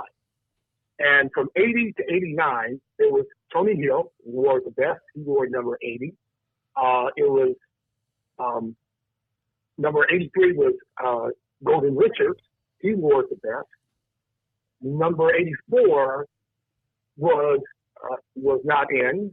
Number 85 was not in. Number 86 was me. Number 87 was Jay Saudi, and number 89 was Billy Joe Dupree. So we had 6 of the guys that wore 80 to 89 wore that jersey during that time period, and that was our crew. That's how good that crew was. Did you guys feel like you were part of something innovative and different with not only Coach Landry, but what Gil Brandt and the front office was doing there? Yeah, it was a completely different thing. Now, we would go to different stadiums, and it was horrible. St. Louis Cardinals, it was like playing on concrete. If you went into their stadium, they also had baseball there. So this was so early on in the transition of the NFL The Cowboys had everything. It had the best stadium. It had the best floor seats. It had the best cheerleaders. It had the best organization. It had the best players overall. And Pittsburgh, of course, will question that one. But at the same time, it was a class operation. And it was a business operation. And what people don't really understand, and in this area, there's a lot of military. But Tom was a military guy. He had flown 35 missions in World War II, bomber missions, and came back into the NFL in the 1950s. And our crew, all the administration people and all the people that work with equipment and all the people that work in the front office were military people. So it was a military-based organization on the player side. On the administration side, that was more the entertainment side with Gil Brandt and Tex Schramm, and their crew was strictly entertainment and television. Butch Johnson made one of the best catches in Super Bowl history. We've seen what David Tyree did in that miraculous Giants win against the Patriots, or Santonio Holmes, or others as well. When you look back at that and you take us through that moment, Staubach threw obviously a rope. You make the catch against Denver in a Super Bowl victory. What was it like? What play was that? And just your thoughts. Well, actually, there's a little bigger background on that than it seems to be. I started the game in Super Bowl 12 is what you're talking about. And in the first quarter, I had to play in the double tight end set. And I had to block Tom Jackson, who probably outweighed me about 50 pounds. But what happened is I broke my thumb and during that first quarter, but we had no other tight end except for Billy Joe Dupree. And that's how our offense was set up. So we went in, they taped my hand together. They gave me a shot in the hand, and they sent me back out on the field. In this day and age, that never would have happened. My thumb was broken too, and you played with it. So for the next 3 quarters until that play came up, I was playing with a broken right hand. So Tom looks at me and I come in and it's a 15 round, is what we called it, where the tight end is going to come over about 12 yards and the wing is going to come over about 18 yards, and I'm going to go straight up the sideline to pull everybody out.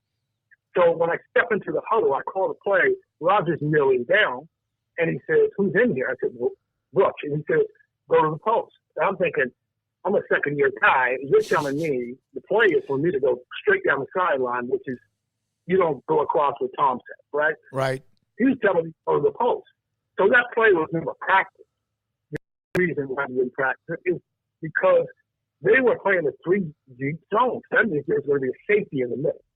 But what Roger had saw was he saw that Bernard Jackson was creeping up to come in and make that play. He had seen those plays, the same play, when Dallas played Pittsburgh the year before.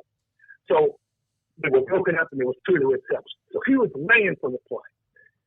So I take off and I'm thinking, how am I going to catch the ball with a broken thumb? Right? Number one. Number two, how do you kind of phase guys out to kind of disappear like you're just running people out and the play's going to come underneath? So as I split them, I had just one shot. Roger would go the ball, and he told me later, and told me over the years, he said, "Man, I thought I had overthrown it." But what I was doing was I was baiting them. I wasn't going all out so that I could bait them in and then make a burst for the ball. And that was the only chance I had. So I burst for the ball, and what I did was I just grabbed it the best I could. So I actually caught it with my left hand and wrapped my right hand around it, but I couldn't close my thumb. But in the NFL in those days, if you have possession, and that was about 6 yards outside of the end zone, so I decided, okay, I'm going to go with the flow and catch the ball, bring it in, and just dive over into the end zone. Mm-hmm. So as long as you had possession at that time, and you dived over the end zone, the play was dead after that. So it was like a brick wall, like going through a wall. Once you have possession, once you go across that line, it's a touchdown. So I didn't catch it on the end zone. I caught it 7 yards outside of it, which is also different. So at the end of the day, it was a great play, but it wasn't something we practiced. I will also say this too, is that Roger is going across the field, And he's walking back to the sideline about 45 yards up the field from me. I'm in the end zone, and I'm going down the sideline, and Tom is making a big hi to me. and he says, Butch. And he gets to me and says, Butch, what do you call? I said, Coach, he told me to go to the post. He turned around, shook his head, man, Roger. We had just scored, but it didn't matter. Yeah. It wasn't his play. It wasn't the play. You see what I mean? So that's how tight it was. And that's how you had to perform as a professional, under those circumstances. It was just a different group of men. You are also a touchdown dance pioneer. And then, they changed the rules and took it away for a while with choreographed celebrations. But now it's a free-for-all. Butch, what would you do now with the different celebrations that these guys are doing? I really hadn't thought about any of that stuff. But the thing is like I was a wide receiver, but I was also a punt returner. I was also a kick returner, and I also played 5 positions on the field. So that was important to me, that my versatility of what I did, during that time period. So, but dancing on the field was the transition point, is what I felt, is that we could never make money if our faces were always going to be hidden behind the benches. So I had to come up with something that would project entertainment. And I grew up in LA, and that's the entertainment capital of the world. So I'm thinking, okay, we can shift it. Now, it was in the transition where everything that mattered to players before me was stats. So if you have stats, then you're going to get attention. Well, I always knew that it was only the moment that gets you attention. And in those moments, if you do great things, people will remember that. If you don't, people will remember that too. And unfortunately, it goes both ways. You can drop the ball 5 yards into the end zone and people will remember that forever. But if you can make those great moments happen consistently, people will remember you. You were a prolific punt returner. Like, that was something where you also cut your teeth and made a name for yourself. There were times you would run back, it seemed like 3 or 4 punts in a game. It was like 50-something punt returns in a year. You don't see that anymore. Was that a mentality that's just a little bit different, that some can either do that or they can't? The thing about that was I had never run a punt back or a kickoff back until I got into the pros. And it was strictly by accident that happened. Dick Ferguson, who was he was a receiver out of San Diego State. We were both drafted in the 3rd round in the same year.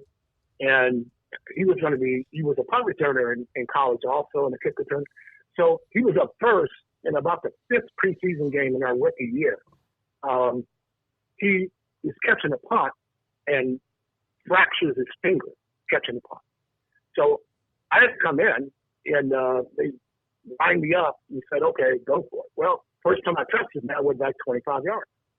And after that, it was a no-brainer. 2 weeks earlier, I had never ran a kickoff until I got into the pros, and I ran back a kickoff 74 yards. So I didn't know I could do that stuff. And I was running scared, man, because in those days, there was pads all around your all the way up your arms. There was pads all the way, so people could hit you in the head. They could spear you when you were on the ground. They could necktie you. They could do anything. It was truly damage and courage. And a guy in the military once told me that they were taught to defend, and we were taught to run into 11 different guys. And so it's a different mentality of what we were doing. I think when I look back on it, in my first 3 years, I had over 1,300 or 1,400 yards and punt returns. Well, I didn't know if that was good or not, because I never really paid attention to a lot of stat stuff. I just wasn't into all that. But I should have went one more year.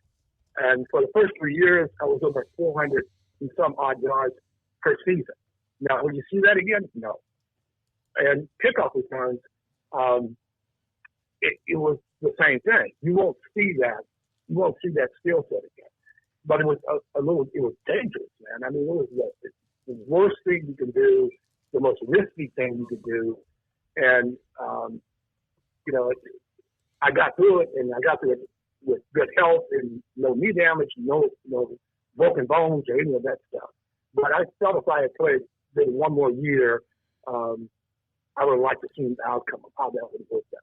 I know you got to go, and we do too. But when you're talking about the years you played, the Drew Pearson, you got to go ahead, Craig. Yeah, I was going to ask Butch. There's been some talk about special teams, and the safety of players obviously is paramount. And the talk of head injuries is far more out there than it had been previously up until these last few years. And one of the tweaks that people out there have suggested from time to time is the elimination of things like kick returns. You just talked about how violent it was. As somebody who experienced that, would you be for the elimination of the kickoff return?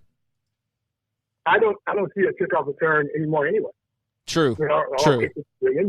So I mean, that's either you're lining it up just because to me you're just lining it up to show that you're doing it, but it doesn't make any sense because it doesn't make any sense. So to me, it's just a play, extra play that you never played. So a punt return, there are two different elements to them, which makes the skill set different. A kickoff return, you're splitting in between two guys. You can't worry about the other nine. Wherever that player is leading into, it's like a running back, and you're splitting two guys. A punt return is why it's more dangerous is because it's not an end over end kick. It is more of a spiral coming at you, and you got 8 or 9 guys on your butt at different levels, and you don't know where that level is coming from. So you're dodging and dodging and dodging, and it becomes more dangerous. The safety that's brought into it has been good because people can't hit you below the waist. Butch, if you don't mind, one more thing, and that's on Drew Pearson, a teammate of yours. You know how valuable he was, and obviously the fact that he was so close yet again when Cliff Harris gets in earlier this year for the Pro Football Hall of Fame. You know the emotions that Drew went through. Can you try to explain how much that affects other players who played with him when he's so close and then has to have that almost kick in the you-know-what? Well, you know something? I look at it this way. And I said this to Cliff Harris when I congratulated him. I said, look, he said, Butch, well, there's an 60-year all-time team, 60-year all-time team. They got released by the Dallas Cowboys. And I believe Drew is on that team. I'm on that team. Cliff is on that team. So here we are on the team after 60 years of that organization that is the number one franchise in the world. Canton is fine. But I believe Canton is for guys who didn't play on great teams. They didn't play on great teams, and they had great statistics, but they didn't play on great teams. So I felt bad for Drew for that opportunity, but Phil Carmichael, who did make that play, is a forgotten soul. He was a 6'8" wide receiver who played on bad teams, who led his teams for 12 years by himself. I just told you there were 6 other guys that, as our crew, was on that team. So for me, I don't know who goes to Canton, but not a lot of people. Thank you, Butch. Thank you very much for being a part of the show. We appreciate your input, also the trip down memory lane and also reminiscing as well. Thanks for your time. Thank you so much. That's Bye. Butch Johnson, former Cowboys wide receiver, played with the Broncos and Oilers as well, with us on SicEm365 Radio. Coming up next, Mickey Spagnola, DallasCowboys.com. Also, we're going to break down, Craig, a little bit more about the commitment. We've got to announce the commitment. Yeah, go ahead. Do it. Cooper Lands, defensive end out of Denton Guyer, is the newest commit for Baylor football for the class of 2021. So they're now up to 10 commits. Cooper Lands, defensive end, Denton Guyer. You know anything about him?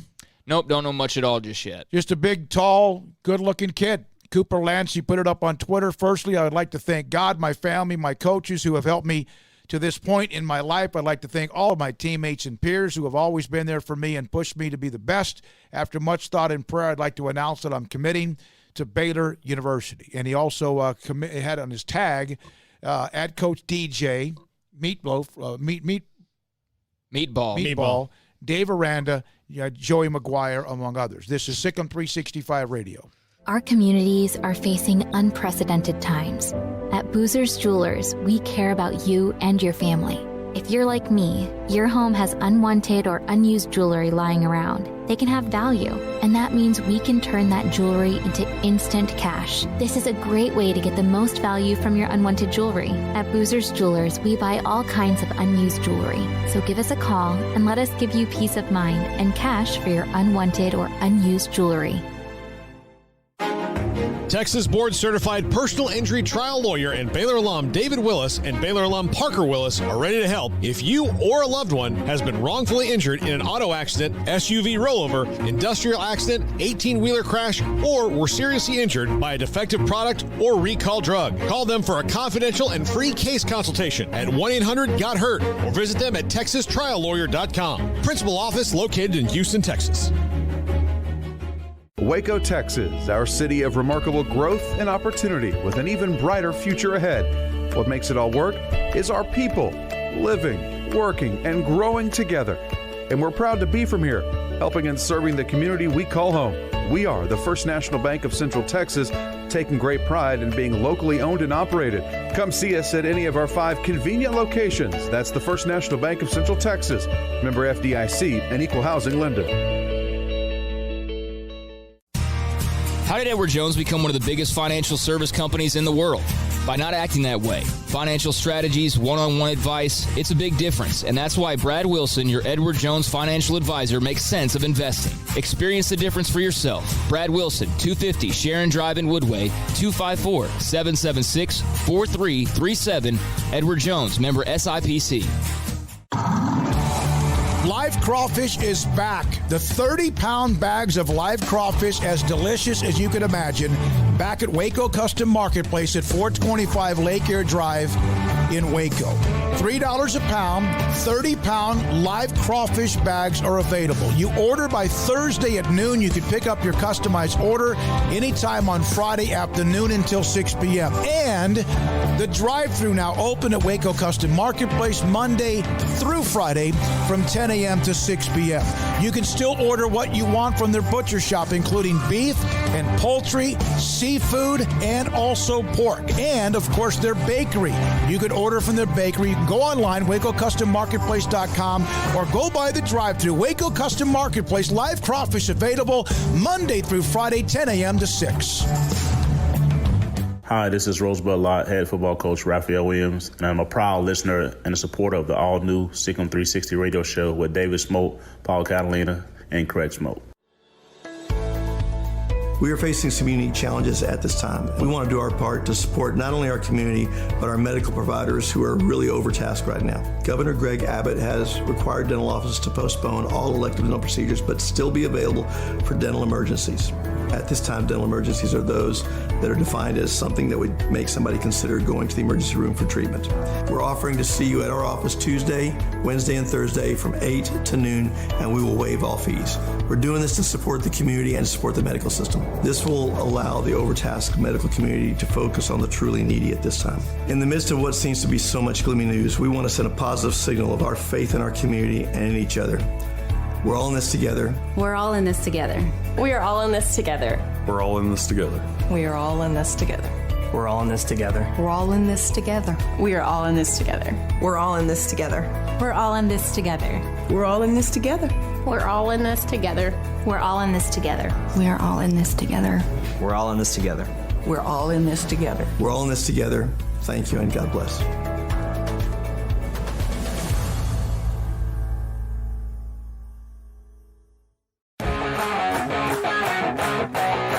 This is SicEm365 Radio. The SicEm365 Radio text line is sponsored by Riverbend Liquor and Wine, with the most extensive variety of craft beer in Waco. A hidden gem on Lakeshore Drive and 19th Street.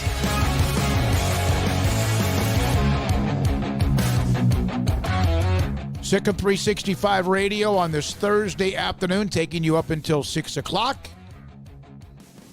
Craig Smoke, Paul Catalina, David Smoke, Dylan Chapman here with us. Hope you've enjoyed most of your day, if not all of it, and also have a a pretty good evening lined up. The Willis Law Firm chat room is open on SicEm365.com in the premium section. The Riverbend Liquor and Wine text line is available. 254-339-1122, 254-339-1122. And yet another guest that joins us, Mickey Spagnola at DallasCowboys.com. He's got to push back. He's indisposed at the moment, but he'll send us a text when he's ready. All right. I saw this from John Kurtz. I'm not sure if you guys he said, so let me get this straight. KU coaches were aware that Gasnola was at the Oriade Hotel with a recruit after late night. They didn't monitor that meeting. KU acknowledges that thousands of dollars in the end went to Adidas to recruits. KU claims no responsibility. This is based on, I guess, documents. John Kurtz, by the way, is somebody that covers Kansas State. Yeah, there's a lot of allegations right now, and I think that there's definitely some substance to them. I don't think that Kansas is just being bullied here and that there's allegations being made up out of nowhere. I mean, we've seen some documents. We've seen the alleged payments and things like that. And you know what?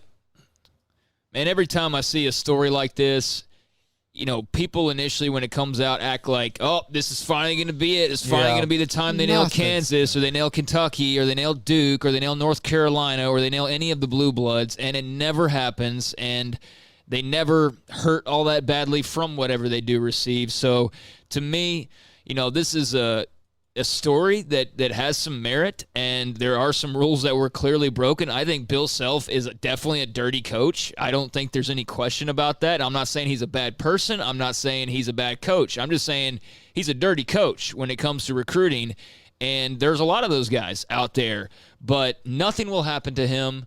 And, he's already gone and shot a mini commercial wearing Adidas gear and a big gold chain just to give them the big FU, double birds right to the NCAA, and they've done nothing about it. So I expect they'll do nothing about whatever these allegations pertain to as well, and Kansas will just keep on winning Big 12 championships. I mean, that's just my opinion based off the history that we typically see in college basketball. Yeah, I don't think anything's going to happen. Why would anything happen? Well, what's changed about the NCAA? Here's what I think the best thing that happened to Kansas and North Carolina is that Kansas and North Carolina are the ones involved. Of course, North Carolina was most recent, or Louisville. They'll hammer Louisville. It's a big school. That's still a good school, but they'll hammer Louisville. But it is so hypocritical. It does seem to be that way. I don't know enough. I have not read through a lot of this stuff. I'm not going to because of what you said, Craig, because I know the end result. The end result will be not much. Yeah, so they did some stuff that's against the rules. They might lose a couple scholarships. Well, they're not even denying. They're not saying like, "Hey, we did this," but they're not at all denying or disputing that Adidas and one of their employees / consultants provided at least $100,000 to the families of 3 different basketball prospects. They're not saying like, no, that's not true. No way, we didn't do that. They're just like not saying anything. They're not disputing it at all. So there's one example of many examples that are amongst the allegations. But yeah, a major one, $100,000 from an Adidas employee / consultant to the families of 3 student athletes who I would imagine probably all ended up at Kansas if y'all wanted to take that bet. So landed their recruits. And you know what? To me, going back to that Bill Self kind of, middle fingers shot to the NCAA months and months ago, I don't see where that's changed at all. They do not seem to care. And so I don't know what to expect, if anything, to actually, come out of this. And Kansas is also dealing with football allegations that aren't as severe as the basketball allegations, but they had several rules that they broke there. So, new AD of sorts in Jeff Long, and he's dealing with all that right now. I wonder if this is akin to the Fiesta Bowl kickback controversy that they had, where the Fiesta Bowl got caught paying political kickbacks to people, and it was all like, oh my gosh, what are we going to do about the Fiesta Bowl? And the Fiesta Bowl, and they said, we're going to take away the college football, the national championship game. We'll take you out of the rotation. And the Fiesta Bowl said, we will absolutely, they played it politically perfect. Absolutely, we'll agree to that as soon as we do an audit of the sugar and orange bowls. And then they're like, whoa, hey, guys, hey, who among us hasn't paid a political kickback? Now, let's not just point fingers. And so we never saw that happen, because if Phoenix is a dirty political city, New Orleans and Miami have far worse reputations. I mean, the only way it could get worse as far as a political city reputation is if there was a bowl game in Chicago. Yeah. Okay, so Chicago. Again, yeah, so this might be the same thing in that, okay, Adidas has done all this stuff, and everybody knows Adidas did this stuff. The FBI did this investigation. But Adidas could go, okay, you telling me Nike and Under Armour aren't doing it too? Mm-hmm. And then Nike and Under Armour are the sugar and orange bowls going, hey, look. Adidas is a great company. Look, we guys, like guys, competition. Let's all just let's live here in this space together. You know what's interesting to me, too, is, there's far more, and I wonder why, from Kansas's point of view on the basketball side of things than on the football allegations. The football allegations are just kind of like not even talking about because they probably don't care. And the basketball ones are obviously very serious because it could affect their cash cow. And so it's just funny to me to see, football basically being ignored, but no, they're very much a part of the allegations against Kansas as well, but just nobody cares because they're not good, and that's what it all comes back to. Nobody cares if you're not good. Yeah. If you're good, people care. They want to see the whole school brought down. They want to see every coach fired. They want to see this and that, but if you're not good, then whatever, who cares? They're not good anyways. And that's where I think like some of the hypocrisy comes in when people try to knee-jerk and get all serious about allegations being levied, and in reality, if they were to be truthful, it's more about who the school was versus, being really all that upset about the allegations. It's more about like, hey, let's see who we can punish and get excited about that. So it's a buildup. Everything is like, oh my God, this is it. This is it. When's an NCAA story come out that had a lot of buildup of all the stuff that's happened, the HBO documentary, all this basketball stuff? Really nothing has happened. I mean, if you think about it, there's been some people that have had to go in front of judges and handlers whose names we don't even remember, basically. We've seen the documentary and all that, but really what has happened? College basketball is no different than it was. I don't think the bagmen have disappeared. Hell, the coach at LSU came back and started coaching. Still coaching. Yeah. And his tapes were ridiculously damning. You think LSU cares, though? No. Why? Oh, because he wins. Look at that. We're all back to where we started here. They don't care because he wins and because they don't think the NCAA will do anything. They don't think they'll do anything. And you know what? The proof is they're right based on what we've seen with the NCAA. Where do the good lawyers work? Did they work for the NCAA? No. They work for you the make schools. More money. It's the same thing. Some of the most successful defense lawyers are the ones who worked for the DA for a while, being prosecutors, and then they make decent money, but then they said, no, I'm going to go make some real money and I'm going to be a defense attorney, and that's where you cash in. It's the same thing with the NCAA. I'm sure they can pay you a decent wage and you can do what you think is some good work, but ultimately, I mean, the guy who's won all these cases on the eligibility used to work for the NCAA and went to go work for him. Then they had him on the committee. He stopped representing people. He didn't like the money flow, so he went back to doing what he's doing. Yep. So he gathered more intel and went back out and said, okay, here's what I know, and we're going to do this. There's a lot of discussion, and of course, in recent years, and not just because of what occurred on the campus or around the campus of Baylor, but many other places. You have Michigan State and among others, Penn State. The new Title IX regulations will come back. And what does all this mean? The federal regulations announced by the U.S. Department of Education. We can keep it here? Yeah, keep it here for about 5-6 more minutes. Darren Heitner, who we had on last week, remember he's the sports law attorney. New Title IX regulations. Now, we have all, I think, been in agreement that the colleges should not be in the Title IX business when it comes to investigating sexual assault or maybe crimes. Is that correct? Correct. They don't have any business being investigators for stories like that. Just like we wouldn't either. Right. So, police have that. Police should do the police job, yeah. New federal regulations announced by the U.S. Department of Education change how colleges must respond to sexual assault and harassment complaints, giving more rights to the accused students and lessening reporting mandates for employees, including coaches. Now, the story, which is up on ESPN.com, written by Paula Levine, that the new rules 2,033-page document. Yeah, it's ridiculous. It's ridiculous that they're dropping this much, and I understand that the Title IX changes were in place, but I am in agreement with those that are saying, in the middle of what we're going through right now, particularly on college campuses, where they're just trying to figure out if students are going to be allowed to come back to school in a couple of months, much less their football programs and all the money they could potentially lose and all of the different things that higher education is having to figure out right now.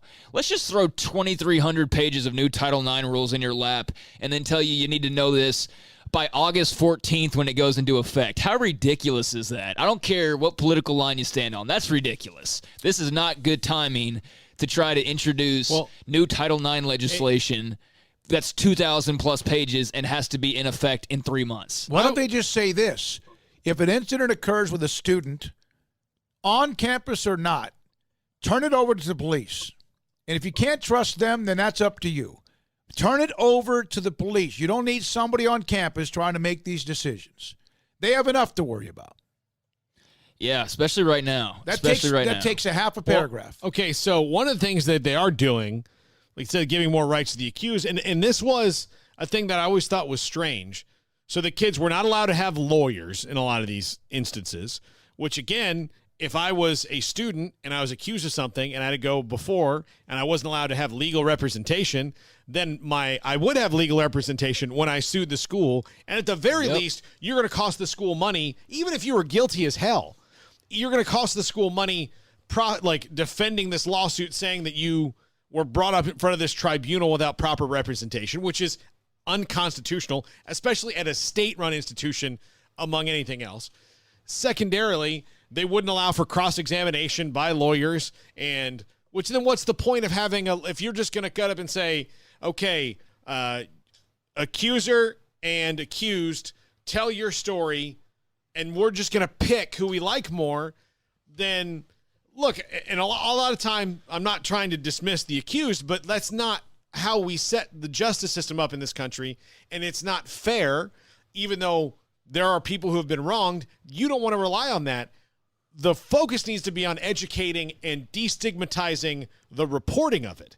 If you are a victim, that's what you do, starting at a young age, telling people who are sexually assaulted that it's not your fault, that this is a bad thing that's happened to you, but it's okay to go report it to somebody right after it happens. In fact, you absolutely should. Well, this has already turned into a political fight. I mean, the news stuff has come out today, and it took 2 hours for the Democrats to respond and say this could have chilling effects on students and prevent them from wanting to report, which is a real, genuine concern to have, is that you don't want to make it to where the rules are so that your daughter or your niece or your nephew or whoever, your son, is too scared to come forward. You definitely don't want that. But it was balanced all the way over in the other direction to where, you were the accused and you were just considered guilty.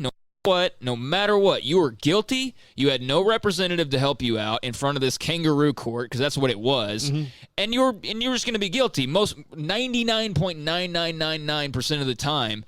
And that was way too extreme to the other way. So now what they're going to do is you can have a lawyer if you want, if you're the accused, but you could also have a parent or a guardian. You're allowed a party to be a part of your representation. So you can choose your parent, I suppose, if you wanted to, but they will at least be allowed representatives, and there will be apparently through this, although again it's already being fought, some sort of cross-examination, maybe not cross-examination is the best term, but it's not just going to be the suspect or the accused sits there and just hears all the things that they allegedly did and gets no response to that. There's actually going to be responses, so that's a good thing. Why can't it just be done right? Exactly. I don't know. Okay, and then why do they have to go back and then it's a political thing? And why does a college have to even have that? They shouldn't be in the business of this. Yeah, agree. Especially when you're talking about outside of your Doogie Howser situations. If somebody breaks into a building, if somebody steals a book, if somebody gets in a fight, but when it comes to this, they don't need to be in this business. No, they don't. There's students on their campus. That's why you have police. And the campus police, I understand. We've seen that some of them can, cough, turn their head and cough. But turn it over to people who do this for a living. Well, and the other thing about they said, like, coaches don't have to immediately report. Like, if you heard something third hand and then you went to your Title IX coordinator, I think you've done your job. Mm-hmm. But if you've heard something, I heard this, I heard that. If you've gone down the telephone line, what's the obligation point of, I heard something about it happen at a party with our guys? Here's another thing. Schools or university campuses not required to respond to acts that allegedly occurred at off-campus locations unrelated to the university, which could be a place where they're dancing and drinking and whatever else. Yes. So if you're a college student that lives off campus and you meet another college student and something happens, Sean Oakman, the college should have no burden on that. It didn't happen on their property. Yes, it did happen with their students, but if it didn't happen on their property, I don't see how that's their jurisdiction in any way at all. Yeah, this is, again, not over. It's going to be a political battle back and forth because the Democrats have already started talking about blocking these rule changes, but the reason why this may seem extreme to the other side is because Obama's Title IX changes were so extreme the other way.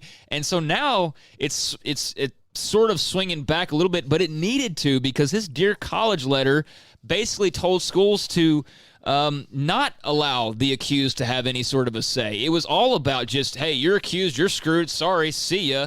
We have to believe everybody. Well, and we should give credence to people who are making accusations. The problem is that if you make a law long enough where the accused has no standing, then it can turn around on you and can be used as a weapon vindictively for people who nothing happened to them, but they now know, oh, you don't want to be my boyfriend anymore? Guess what I'm going to do to you? Yep. And one of those, just one of those happening at a university is like, it might as well have happened 75 times, because the 75 girls who something did happen to now are hurt because that one person decided that she was more important because she was sad a little while than all these people who've been genuinely wrong. Yeah, and that's the minority for sure. That is something that has happened, though. I was reading a story about a girl just a couple of weeks ago, and no, it was longer back than that, but I think it was up in the north. She had a crush on a guy, accused him of sexual assault and rape because she did it because she was trying to make the guy she had a crush on jealous. So she accused a guy of raping her, thinking that it would make this other guy jealous and that he would like somehow fall, like just real crazy stuff, right? So she brought in a guy that just happened to be another guy. And so what that happens. But what that does is, even though that's a minority of things that happen, then we're gonna have Mickey Spagnola here in the next segment. But when that happens, it's like a nuclear bomb because then people go, well, see, people lie. Even though it's a minority. Yeah, and everybody lies then. No, they don't. The effect of it the ripple effect is ridiculous. Yeah, I just think that, you go from Dear College and Obama, and this is not political talk in any way. It's more of just Title IX talk. But you go from Obama and Dear College, where they didn't want schools questioning parties or questioning each other during hearings because it was traumatizing to the victim. And that's understandable to an extent. But it's also a very one-sided trial to where if you're accused of being guilty, you're basically screwed. And now this is opening that up a little bit more. But like I've said a few times now as we close this out, there will be, I'm sure, changes to what we've read today because there is a political fight now brewing. Instead of it just making sense. Yeah. Yep. Coming up, Mickey Spagnola, DallasCowboys.com on SicEm365 Radio. Live crawfish is back. The 30-pound bags of live crawfish, as delicious as you can imagine, back at Waco Custom Marketplace at 425 Lake Air Drive in Waco. $3 a pound, 30-pound live crawfish bags are available. You order by Thursday at noon. You can pick up your customized order anytime on Friday afternoon until 6 p.m. And the drive-thru now open at Waco Custom Marketplace Monday through Friday from 10 a.m. to 6 p.m.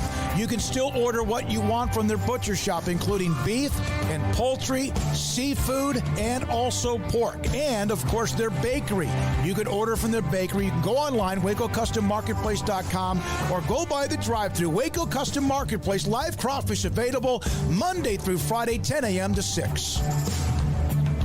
Hi, this is Bosqueville High School football coach Clint Zander, and I am a proud listener and supporter of the all-new SicEm365 radio show with David Smoke, Paul Catalina, and Craig Smoke. Texas board-certified personal injury trial lawyer and Baylor alum David Willis and Baylor alum Parker Willis are ready to help if you or a loved one has been wrongfully injured in an auto accident, SUV rollover, industrial accident, 18-wheeler crash, or were seriously injured by a defective product or recalled drug. Call them for a confidential and free case consultation at 1-800-GOT-HURT or visit them at texastriallawyer.com, principal office in Houston, Texas.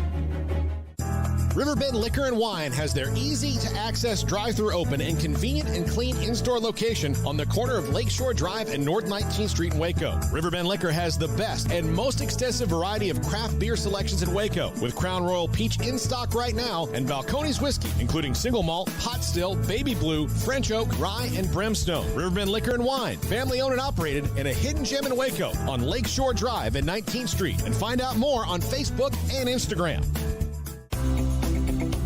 At Ideal MRI, we feel blessed to be a part of the Waco community. We're a small family business right here in Central Texas. Our goal is to bring down the cost of healthcare while maintaining high quality. In today's world, the cost of healthcare has never been more important, and unfortunately, significant illnesses and injuries still occur. That's why Ideal MRI is open and here to serve you through the difficult time. We offer premium MRIs just like a hospital with state-of-the-art technology and specialists, but you'll pay less. Sometimes thousands of dollars less, whether you're using insurance or not. At Ideal MRI, we accept most insurance and there are no hidden costs. We even offer financing. Everything's included in the price, and more importantly, you'll not get a bill in the mail later on. So if you need an MRI, ask your doctor about Ideal MRI. You can schedule an appointment safely from home, online in minutes at idealmri.com, or give us a call, 833-IDEAL-MRI. And please remember to follow CDC guidelines and practice social distancing. Stay home,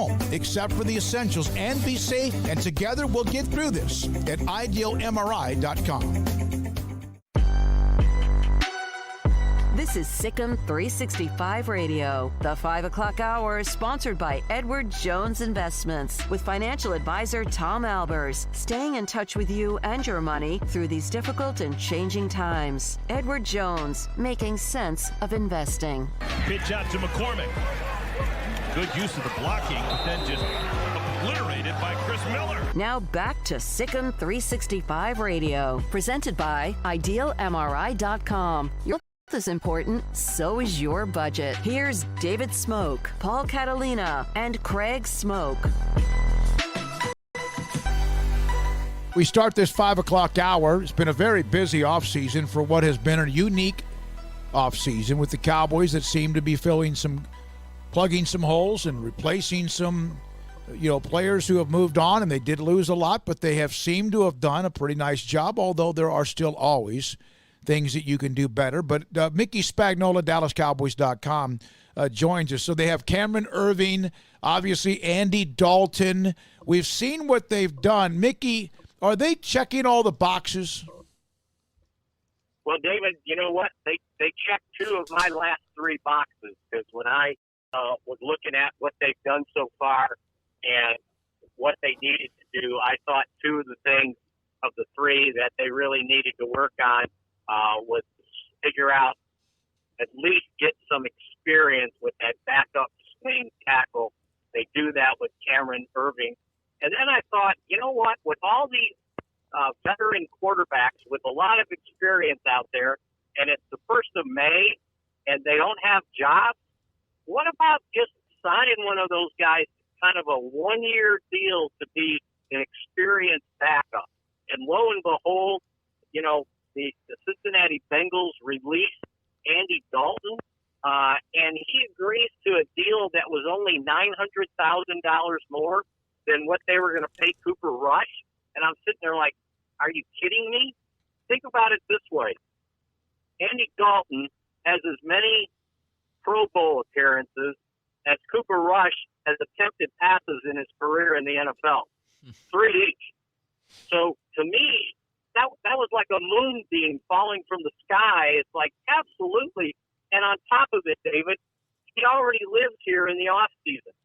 So I'm sure he's thinking, you know what, with all this stuff going on right now, I don't have to move to get a job, and somebody's going to give me $1 million signing bonus, and not knowing if we're even going to play or how many games we're going to play or when we're going to play. It's amazing how it just fell in their lap with Andy Dalton. And not only that, Mick, if you look back to the 90s, the way that they did things back then, of course, it was different, the salary cap era, but they always had a quality backup when they were winning Super Bowls in the 90s. Well, yeah, they tried to get an experienced one, and they had until 2016 when you lose what you thought was your backup, Kellen Moore, and then you lose your starter, Tony Romo. Now Dak Prescott's the starting quarterback. Well, they did bring in Mark Sanchez for a year or so in there. So yeah, it wasn't by design to have Cooper Rush, the backup quarterback. It just kind of worked out that way. And, and I think Jason Garrett liked him. Obviously, they picked up his waiver claim with the Giants. And, it was like, okay, let's work on this guy. But, boy, when you think you've got something to go, you better have a guy sitting there waiting that's won some games in the league. And think about this.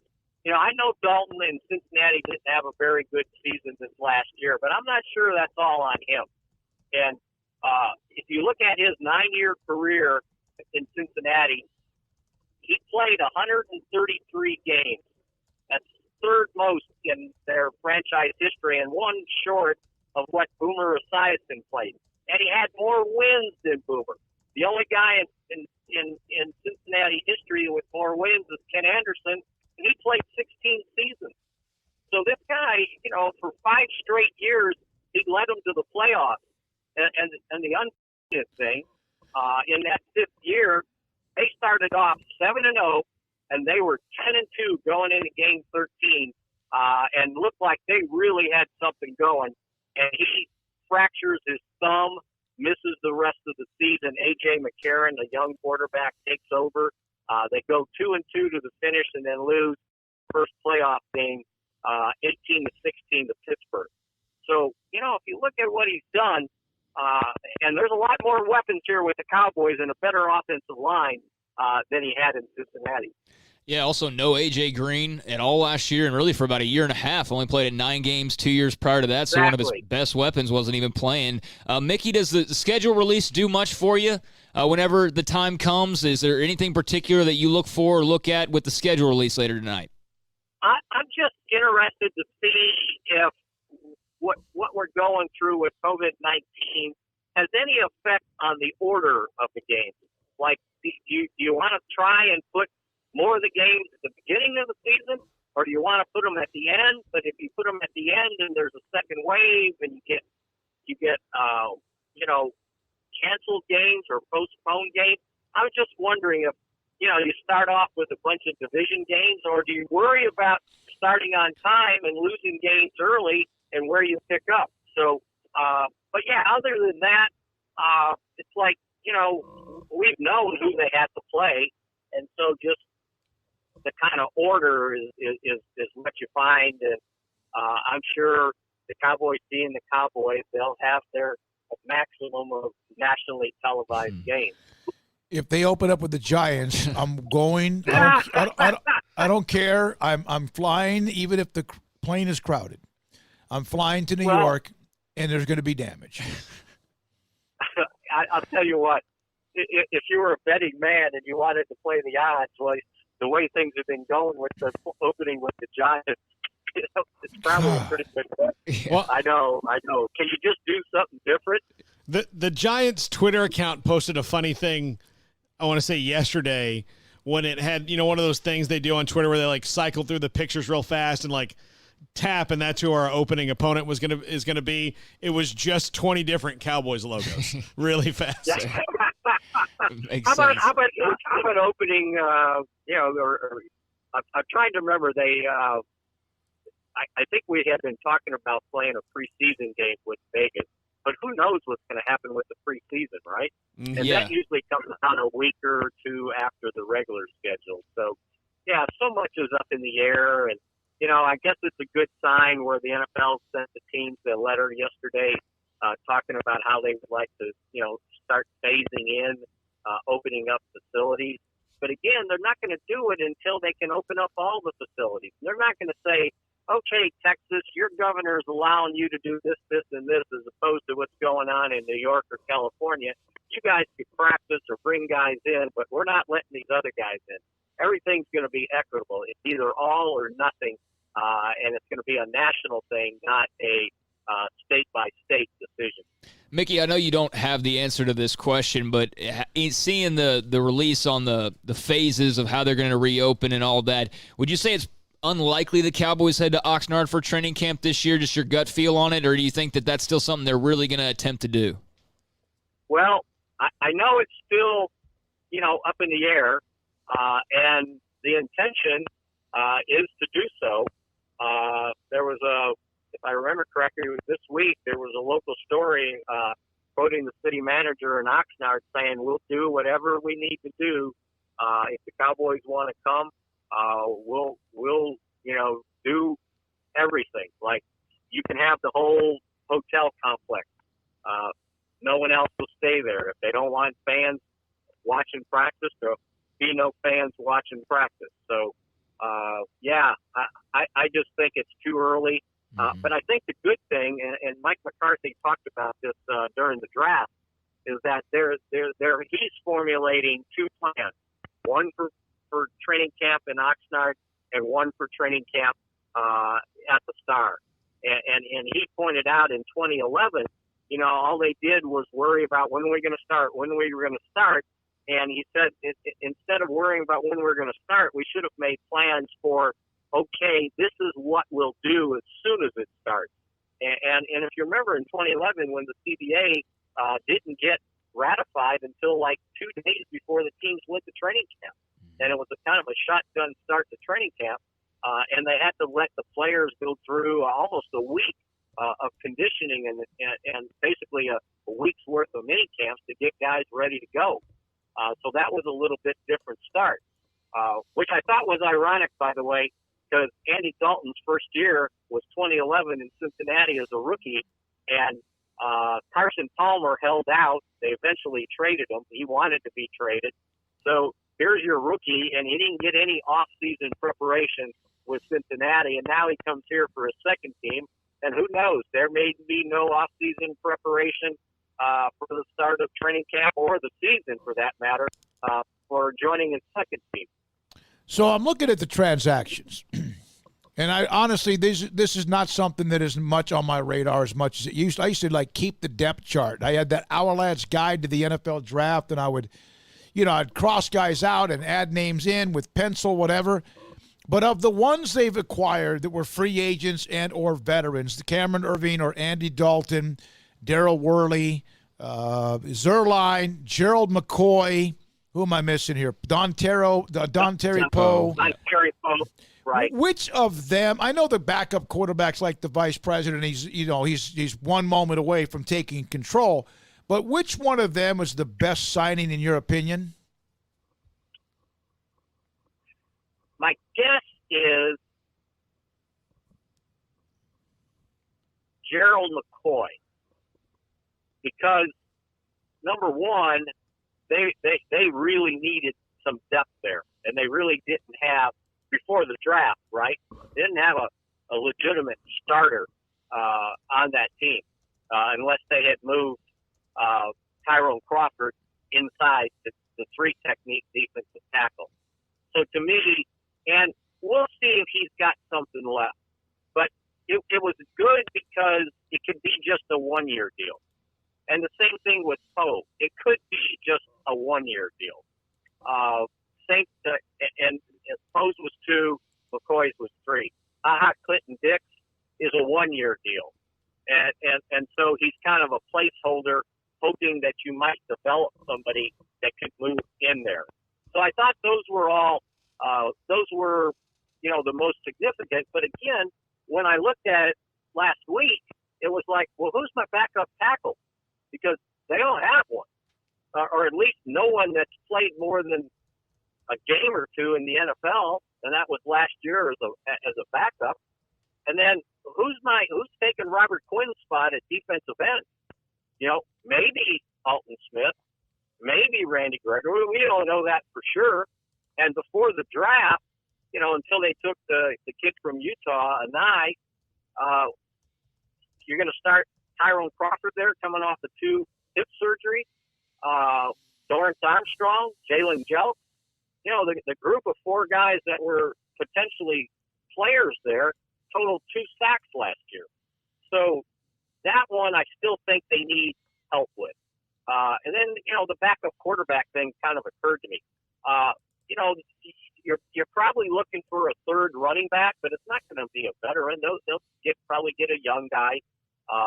And maybe one of those guys from TCU. You never know.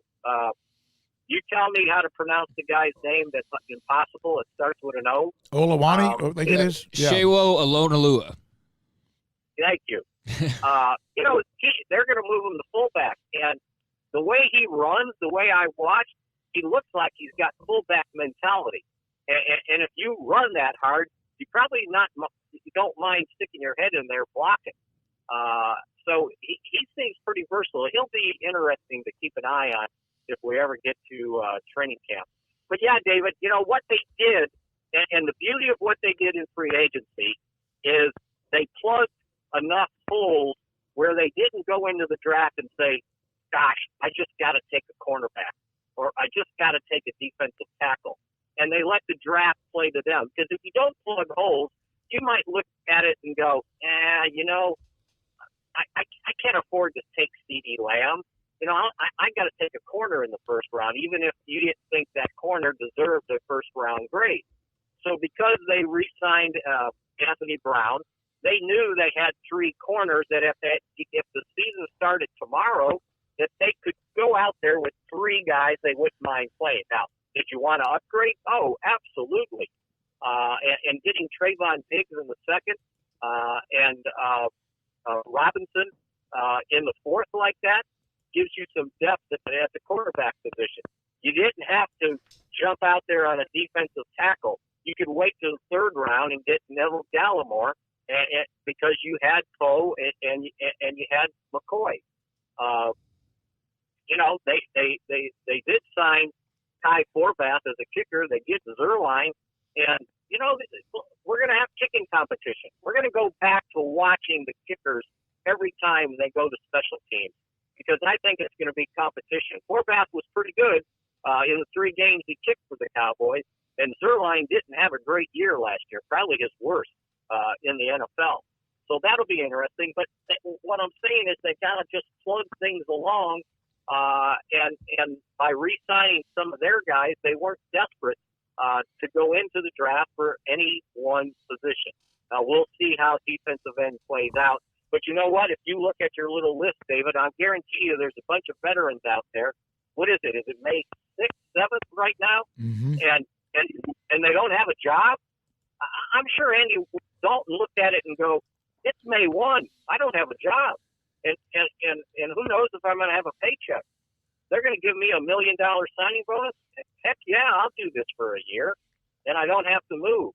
So I'm guessing some of these other defensive ends, they're going to look at it and say, maybe I can get one of those 1-year prove-it deals, and if I get in there and play well, I can do what Robert Quinn did this year and turn it into a lengthy, big contract. It might be my last one. So I would imagine they keep their eyes out for that. Now, I'm sure the fans out there are saying, well, Jadeveon Clowney's still out there.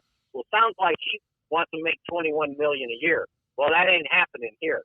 But if you would like to make $3 or $4 million with a bunch of incentives, hey, bring them on, right? And there's other guys out there like Marcus Golden, and so my guess is they'll do something like that. And especially now that the regular roster, when they get to it, is going to be 55 this year. So you got a little bit more leeway in there, a little more wiggle room to maybe bring on somebody that you're not sure of at first and then see what happens. Mickey, thank you. Every Thursday, usually at 4:30. Today, Mickey joined us here in the start, the 5 o'clock hour, DallasCowboys.com. That's Mickey Spagnola with us on SicEm365 Radio. Grayson Grundhafer with the premium section, the breaking news on the Denton Geyer defensive end. Craig mentioned it, Cooper Lands. 80 tackles, 24 tackles for loss, 8 sacks, caused a couple of fumbles. They were in the state championship game and lost to Shadow Creek, led by the quarterback, Kyron Drones. Yeah, and also Seth Jones, right, wide receiver for Baylor that signed in 2020. But I had an NFL scheduling update as we know the first game that's been announced, and I wanted to know if you guys are curious as to wanting to know what that first game will be. I am. Chiefs against the 49ers? Close. Chiefs and Texans will be the big game right out of the gates. Deshaun Watson and Patrick Mahomes. Well, and that will be Bill O'Brien trying to explain all week long. Like, listen, I know we had a big lead. Yeah. I thought the decisions were good. I thought we were in control there, but John McClain actually broke that news, saying the Texans are going to open at Kansas City on Thursday night versus the defending, reigning Super Bowl champions. So Watson Mahomes right out of the gates on a Thursday night, week 1. Well, great. Now I have no reason to watch, John. Yeah, thanks for spoiling the schedule party. It's a refreshing game because it's not – the Chiefs are still a new team. It's not Patriots and somebody. Yeah. All right, coming up next, 5:20, more on Cooper Lands, the commitment from Denton Geyer.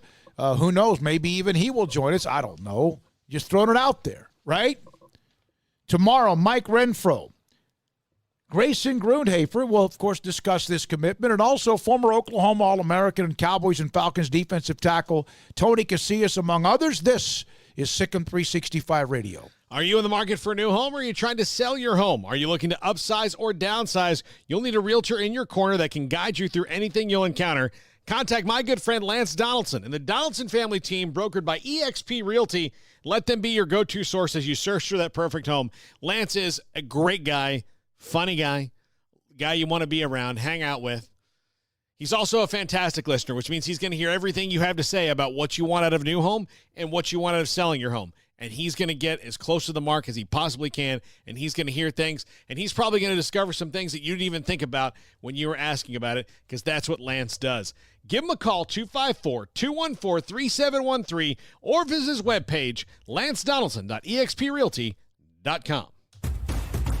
Hey, this is Bryce Petty, former starting quarterback and 2-time Big 12 champion, and I know firsthand the importance of being in top shape both on and off the field. So listen up, men. If you're feeling beat down day in and day out and looking for that high-performance edge that separates the men from the boys, then look no further than the Petty Clinic Low T in Waco. Petty Clinic is a comprehensive men's healthcare clinic with an atmosphere catering to men. Board-certified Dr. Kent Petty has a special interest in offering the highest quality medical care to men of all ages. Some of the services offered include screening and treatment for low testosterone or thyroid, infertility, high blood pressure, diabetes, high cholesterol, sleep apnea, while offering comprehensive wellness exams and complete men's health lab panels. High performance men, remember, it's not just a Petty thing. This is Bryce Petty, encouraging you to reach out and Google search Petty Clinic Low T or go to pettycliniclowt.com and get your complimentary lab screening today.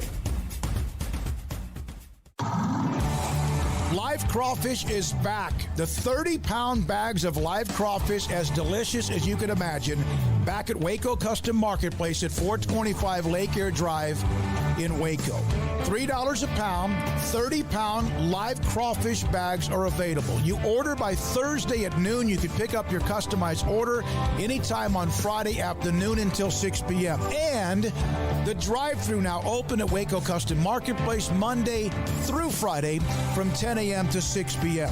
You can still order what you want from their butcher shop, including beef and poultry, seafood, and also pork. And, of course, their bakery. You can order from their bakery. You can go online, WacoCustomMarketplace.com, or go by the drive-thru. Waco Custom Marketplace, live crawfish available Monday through Friday, 10 a.m. to 6. Riverbend Liquor and Wine has their easy-to-access drive-thru open and convenient and clean in-store location on the corner of Lakeshore Drive and North 19th Street in Waco. Riverbend Liquor has the best and most extensive variety of craft beer selections in Waco, with Crown Royal Peach in stock right now and Balcones Whiskey, including single malt, hot still, baby blue, French oak, rye, and brimstone. Riverbend Liquor and Wine, family-owned and operated, and a hidden gem in Waco on Lakeshore Drive and 19th Street. And find out more on Facebook and Instagram. Texas board-certified personal injury trial lawyer and Baylor alum David Willis and Baylor alum Parker Willis are ready to help if you or a loved one has been wrongfully injured in an auto accident, SUV rollover, industrial accident, 18-wheeler crash, or were seriously injured by a defective product or recalled drug. Call them for a confidential and free case consultation at 1-800-GOT-HURT or visit them at texastriallawyer.com, principal office in Houston, Texas. Do you love Friday Night Lights? Would you like to have a bigger role than just watching the action to ensure the games are played fairly and safely? The Waco football chapter of the Texas Association of Sports Officials, or TASO, can make that happen. The 2020 Texas high school football season is right around the corner, and we need you to be a part of it. There's a shortage of officials across the state in all sports, and you can help. If you love the game and want to be a part of the solution, you can help our local student athletes continue to participate in games they love. Never officiated before? Don't worry. Waco Football Chapter can help and prepare you to make the right call. And right now, Introduction to Football Officiating class is accepting registrations. Make your first grade call today by looking us up and contacting us on Facebook at Waco Football Chapter or at our website, wacofootballchapter.com. Find out more about the Waco Football Chapter of the Texas Association of Sports Officials, or TASO. Go to wacofootballchapter.com.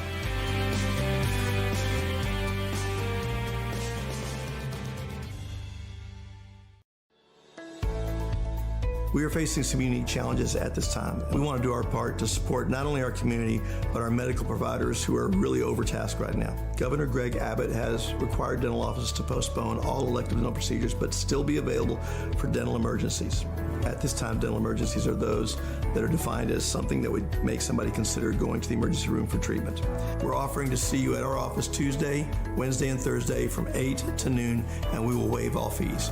We're doing this to support the community and support the medical system. This will allow the overtasked medical community to focus on the truly needy at this time. In the midst of what seems to be so much gloomy news, we want to send a positive signal of our faith in our community and in each other. We're all in this together. We're all in this together. We are all in this together. We're all in this together. We are all in this together. We're all in this together. We're all in this together. We are all in this together. We're all in this together. We're all in this together. We're all in this together. We're all in this together. We're all in this together. We are all in this together. We're all in this together. We're all in this together. We're all in this together. Thank you and God bless.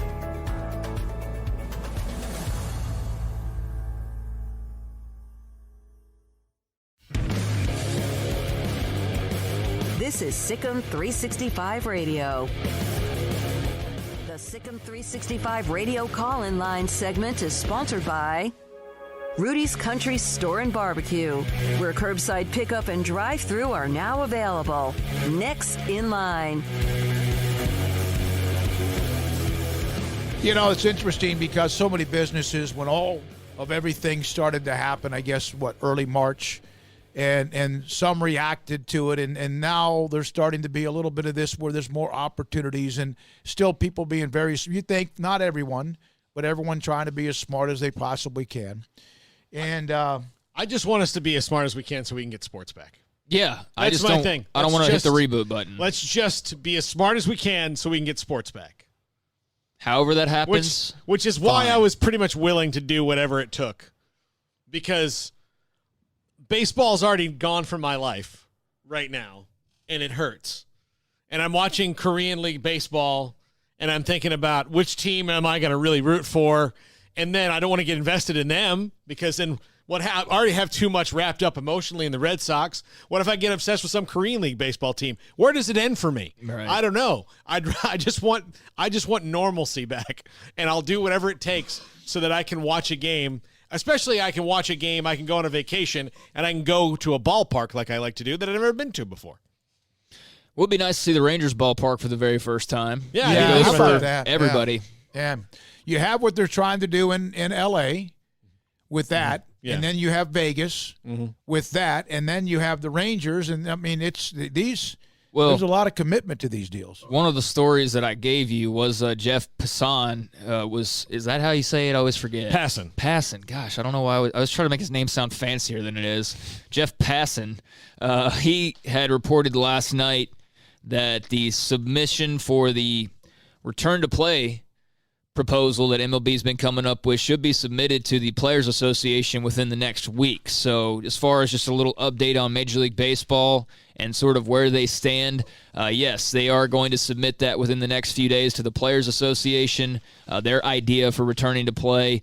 And the thought is that you could have, if this were to be okayed and were to happen all relatively quickly, that there could be a resumption of spring training that could begin in either mid-June, or that would begin, I guess, in this particular outline in mid-June with the players returning to actual games sometime in early July. So that's where the idea is sort of right now. And apparently all the rumors, no matter how much weight they actually carry or not, all seem to be kind of looking at that July period for baseball's return. So there's the latest on the major leagues and what they are eyeing as far as just a season being had at some point in 2020. Yeah. There seems to be a lot of these, at least, timelines, even if they have to be changed or moved back or what. Yeah, let's not sit on our hands here. Let's come up with multiple plans. In fact, as stressful as it would be, I might kind of enjoy that if I was a logistics person that was, in charge of this in a league. I would probably thrive in a situation where, okay, come up with a plan for us to start on July 1st. Come up with a plan for us to start on August 1st. Come up with a plan to, to have a 50-game season that ends on December 1st. Baseball has already lost the entire month of April, part of the week of March, and they're surely not going to play in May. So that's right there about 65 to 70 games. Some may argue this could be a blessing, and you see a shorter baseball season, and everybody goes, let's do 80 games all the time. That was awesome in comparison to 162. I've always wondered, they used to have 154. And then all of a sudden it became 162, and a lot of it might have been with expansion or what they do. The NFL season at one point was 12.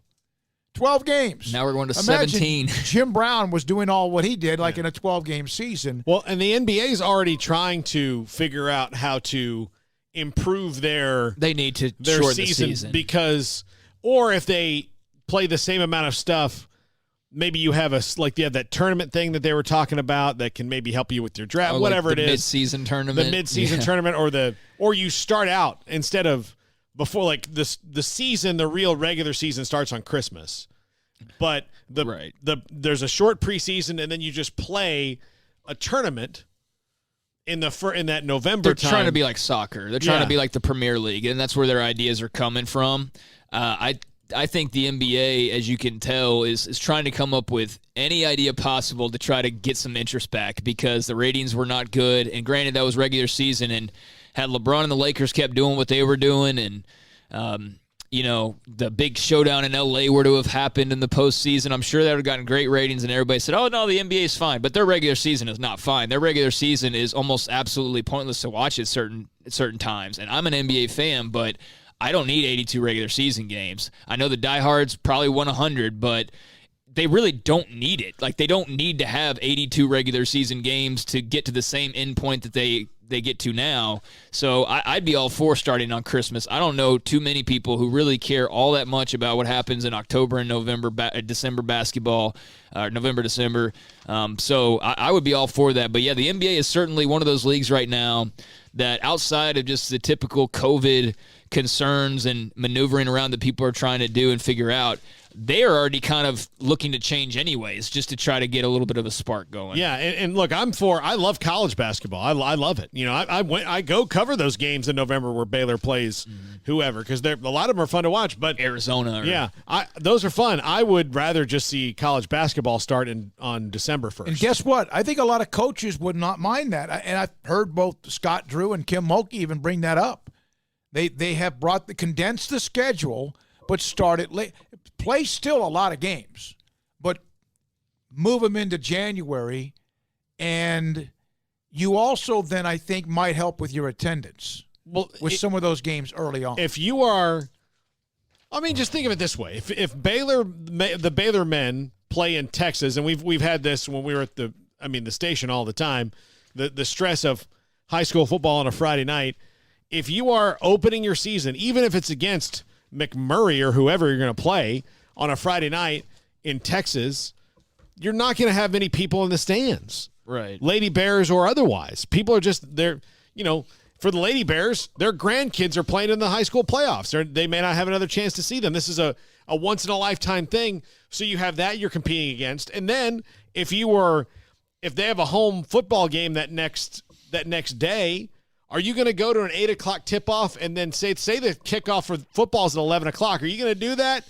Probably not. And you're also not going to get your people that come down from Dallas or up from Houston to catch that game for the most part because they're just doing Saturday. Well, I mean, if we were ever going to use the time to do what maybe would be better, it's take away 20 or so regular season baseball games, shorten the NBA by 10, 15, 20 games regular season-wise, start college basketball in December, start the NBA post-Christmas, all these different things. We have a prime opportunity right now to fix a lot of things, and fix may not be the word that everybody would use, but to potentially improve a lot of things that we've been talking about for years and years and years, and just nobody ever does because, hey, why break tradition? The NBA always starts before Christmas, so they have to start before Christmas. Well, why? And now that we have this, well, let's see if it's not better the other way. Mm-hmm. So I don't know. I think that that there's certainly some potential there, but I don't know if the leagues will be all in to go ahead and make forever type changes in the midst of having to make choices right now. You know what I mean? On the Riverbend Liquor and Wine text line, Leon mentioned about when we were talking about the Title IX, it's human nature. We're too stupid and spoiled to ever just get things right rather than worrying about what's one side or the other. We need a vaccine, boys. Yeah, obviously. Amen, Leon. Something like that would help, too. I think television is hurting our international perspective on how long it takes to do a vaccine because you can watch a show and it takes the length of the show to do it. Well, Kiefer Sutherland saved the world, 24 hours at a time, and exactly.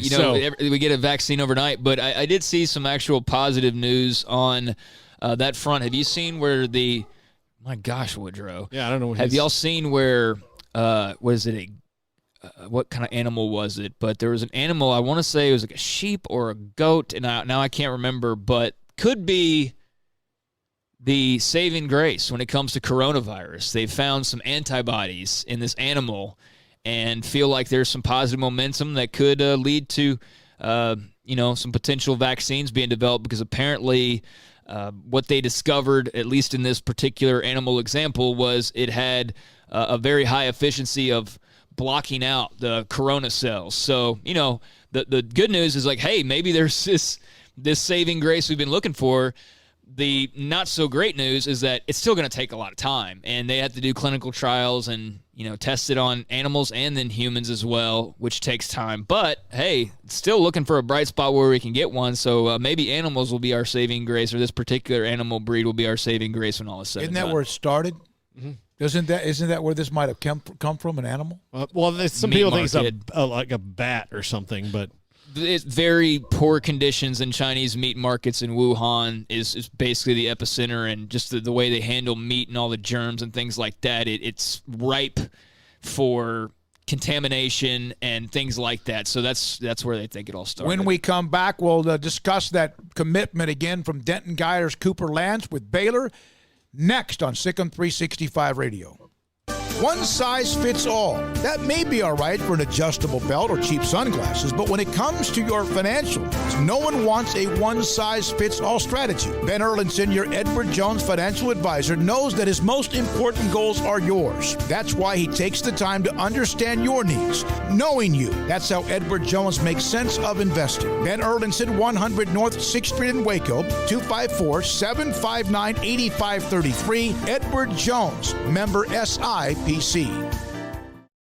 In March, Richard Carr Buick GMC Cadillac was celebrating 21 years, so now here in May, they're celebrating 21 years, 1 month, and some change, and they're doing so by being the people that you can count on. Richard Carr's employees are the people you can count on each day. They can get you in a car or truck safely and on your terms. And with our current situation, they're being mindful of that as well. You walk into their showroom, feel free to know that it's disinfected daily, so you don't have to worry about, they're not cleaning around here or doing any of that. No, the showroom is disinfected daily. Employee health is closely monitored. Hands are washed and disinfected with great frequency. And if you're still worried about it, Richard Carr's sales staff will bring a car to you for a test drive, and they can complete financing online. Right now, check out the all-new 2020 Buick Encores and Enclaves in stock, 0% for 84 months for qualified buyers, plus anniversary savings. They also have the 2020 GMC line of Sierras, Terrains, Canyons, and Acadias. They're all 0% for 84 months for qualified buyers, plus Richard Carr anniversary savings. They're your local family dealer, and they're also proud Baylor Bear alumni, and they want the chance to earn your business. Great prices, free oil changes with a new purchase, and in-town priority warranty service all comes with your purchase at Richard Carr Buick GMC Cadillac.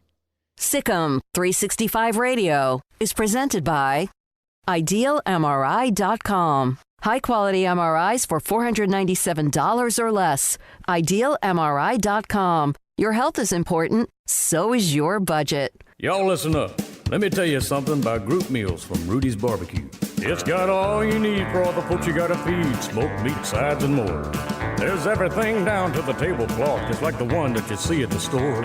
At a bridal shower, it's better than flowers. And a long distance meeting, it'll pass the hours. It'll feed all the cousins at a family function. It's better than potluck at a church luncheon. Next time you need to feed 10 or more, call and order a Rudy's group meal. Next in line. Texas Board Certified Personal Injury Trial Lawyer and Baylor alum David Willis and Baylor alum Parker Willis are ready to help if you or a loved one has been wrongfully injured in an auto accident, SUV rollover, industrial accident, 18-wheeler crash, or were seriously injured by a defective product or recall drug. Call them for a confidential and free case consultation at 1-800-GOT-HURT or visit them at TexasTrialLawyer.com. Principal office located in Houston, Texas. Let Camille Johnson Realtors guide you seamlessly through the process of buying your dream home or selling your current one. Commercial, farm and ranch, or residential, Camille Johnson Realtors can smoothly and successfully lead you through any transaction with a team of 24 experienced agents who are excited about serving you. Camille Johnson Realtors services the entire greater Waco area. If you're in the market to buy or sell, contact Camille Johnson Realtors, 104 Midway Center in Woodway, or find them online at www.camillejohnson.com. Camille Johnson Realtors, elegant, charming, warm. Welcome home. Waco, Texas, a place with its own unique history and a future bright with promise. Full of remarkable growth and opportunity, and what makes it all work is its people, families, raising children, growing businesses. Wacoans are hardworking with a passion for what's next, and we're proud to be from here, helping Waco to grow and prosper. We are the First National Bank of Central Texas. Familiar faces making local decisions. Member FDIC and Equal Housing Lender.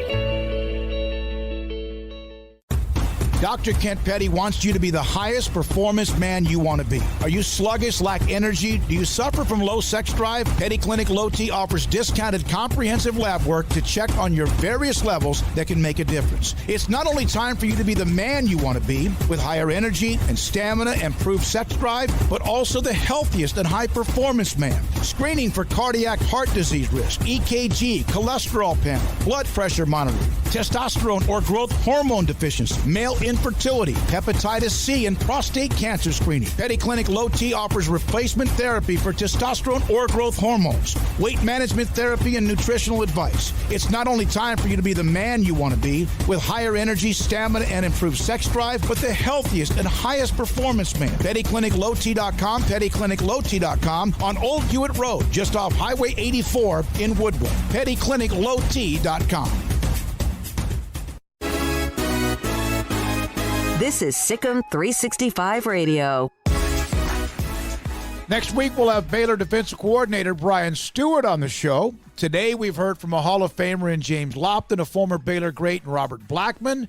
We've also had writers that cover college football and the Cowboys. And, well, Well, former Cowboys wide receiver Butch Johnson. We're now joined by Cooper Lands of Denton Ryan, who is the latest to be the commitment. Denton Geyer. What did I say? You said Denton Ryan. Ryan. Oh, my God. Oh, he's going to hang up the phone. Hey, Cooper, please, don't hang up on us. You're all good. My God, what am I thinking? I'm sorry about that. Hey, first of all, can you kind of take us through the journey of you and Baylor, how this all began, and the fact that you are now committed to Dave Aranda and company? So it probably started about 2 weeks ago when they started talking to me, and Baylor's always been one of the schools I've had my eyes on. Pretty close to home, great facilities, winning program. So when I got the offer, I was super pumped, and I knew it was right for me. So Cooper, as a defensive end, you obviously, playing for a coach like Dave Aranda must be a big hook for you because he is such a good defensive mind. Was that it? What else was a deciding factor for you, coaching staff wise? So Coach McGuire actually recruited my brother, and they had a pretty good relationship. So Coach McGuire has been super cool to me, and we built a pretty good relationship, and just awesome coaching staff. It's too bad, though, Cooper. Joey doesn't have a lot of energy, does he? No, he definitely has a lot. Yeah, he does. So you mentioned your brother. Is your brother celebrating with you today, or is there a rivalry that's already developed? Because for those that don't know, your brother is at TCU, correct? Yes, sir. So he's definitely excited for me, but you can tell there's a little tension going on right now. Starting to look at you a little side-eyed. Yeah, is that often something you guys do? Like, do you do different things just for the competitive nature of it? We're definitely always pretty competitive with each other. Definitely going to have a pretty divided house this year. Yeah, did you learn much when you said that Coach McGuire recruited your brother? What did you notice when that was going on? What did you notice? And you know Joey McGuire because of his success in high school up there, but what did you notice about him? He had a great personality. He's always upbeat, just a great guy, and just someone I want to play for, along with Coach Aranda. This is now a staff that even during these times, landing recruits. There were a couple last week, a quarterback and a lineman. Yeah, and then a couple this week. And a couple this week, and they're able to do this even under these conditions, which I'm sure is difficult. How do you make connections during these times? I know you can have the virtual meetings, whatever else. How difficult has that been, or has it actually? It's definitely been tough not being able to see the campus, but I've been up there for a camp, so I've seen some of the facilities, which has helped a lot. But just talking on the phone has helped, and they've been sending me some stuff about Baylor. Coach Aranda's got that defensive background, and obviously what did at LSU. What have you learned about him? He's a very quiet, but you hear about how he's basically almost this defensive mind that's amazing. Have you been able to see any of that when you've had any conversations with him? Yes, sir. He just seems super intelligent, knows what he's talking about. Cooper, what have they talked to you about, or what are your expectations as far? I know you got to play a senior year first, but as far as position-wise, what they like about you, what they're looking for you to do once you get in the green and gold? Definitely on the defensive side, some DN and maybe the hybrid linebacker under Coach McGuire, and just some of that play some both. What is your strength? Not physical strength. What's your strength as a football player? I definitely play the run really good. So I have a pretty strong. I definitely need to work on my pass rush, but I'm getting better at that. You had 8 sacks, 24 tackles for losses, forced a couple of fumbles. Were those like strip sacks on the quarterback when you forced those? I think I had 2 strip sacks. Okay. Well, it seems like your pass rush is doing pretty well. Pass rush doing okay. Hey, it gives us even better. But Cooper, how much you mentioned that you had been interested in Baylor previously, but how much were you watching them this past season? And if you were, what were your thoughts on the big year 3 they had under Matt Rule? Just they had a great defense, just winning, and which caught my eye a lot. Love to play for a winning program. So what does this mean? What did today mean to you, if you could kind of put it into words? Wait, what do you mean by that? What does it mean to just get the commitment out of the way? What did today mean to you and the family? I'm in a ton. Just for me and my family, we're all excited, ready to play at the next level and be a Bear. And argue with his brother over Baylor and TCU, so that'll be a lot of fun. All right. Cooper, I just clicked on a video on your Twitter timeline of you cleaning a bunch of weight in your garage. How much was that? That was $295 for power clean. Just $295. Just a little $295. You know, this got to throw it up every once in a while. $295. Have you had any unique ways of working out during this time? I've seen some that have taken, like, for example, a backpack and put sand in it to put it on each side of a bar. Did you have a pretty good setup, or have you guys been, somewhat creative? We've been fortunate enough. We actually have a full weight rack in our house with plenty of weights, so it's been a lot like lifting at school. So I've been super lucky with that. When TCU in 2 years plays Baylor, what colors do your mom and dad wear? So we've actually already talked about this. They said they're gonna whatever who's home is actually gonna be. Okay. Okay. That makes sense. They're gonna wear. So your mom's not gonna have a shirt sewn together that's like half one and half the other? We've talked about that too. We haven't really decided yet. Yeah, but they better have some green and gold on. Yeah, you got some time before she needs to worry about that, but I'm sure they will. That's gonna be a lot of fun, and I've seen that before. I think like the Tejadas had brother at TCU and a brother at Baylor when they played a couple years ago. So it's pretty unique and cool when that happens, and got to be a lot of fun for the parents as well. Unfortunately, both sons are relatively close by each other, so that's good as well. Cooper, just as far as your senior season, I know so many things are in question right now, but what's kind of your mentality? Are you preparing as though everything is normal and that you're expecting to get back to it in August, or just what's sort of your mindset and I guess your program's mindset right now? Yes, sir. Definitely working harder than ever. Just definitely have the mindset, thinking we're going to play, and just getting ready for next season and be even better. You beat Spring Westfield in the semifinals. We saw them. They beat Midway maybe the week or two before that, and we know how good they were. And that was a dominant win for you, 35-17. And now you're loaded up. You beat Cedar Hill in the postseason. We know how they are. And now, of course, you had Westlake at the end. They had one heck of a team. How much does the way the season ended, how much has that fueled you and your teammates in the offseason? Definitely fueled us a lot. We've been working super hard this off season to know how close we were, and the feeling of us losing just makes us even more hungry for to go get a ring next year. Thank you, Cooper, for jumping on with us, man. We appreciate it. Congratulations. Enjoy the rest of the day. Yes, sir. Thank you for having me. Cooper Lands of Denton Geyer. Yes, make sure you get that right. Oh man! And then you said that wrong, and then I look into this picture of this kid cleaning 295 pounds. Yeah. I was kind of worried about you. I heard in the background, I heard dun. Yeah. They opened up last year. They beat Aledo. And that, of course, that's unbelievable. They beat Cedar Hill twice during the season. It is amazing what happens when Aledo plays somebody. Oh. I'm just kidding. Kidding. Westfield, they're a dominant program. We know how good Westfield was. We saw that firsthand. And then, of course, they finished up the loss to Westlake that was very good. Man. What did Westfield do after they beat Midway? I forget.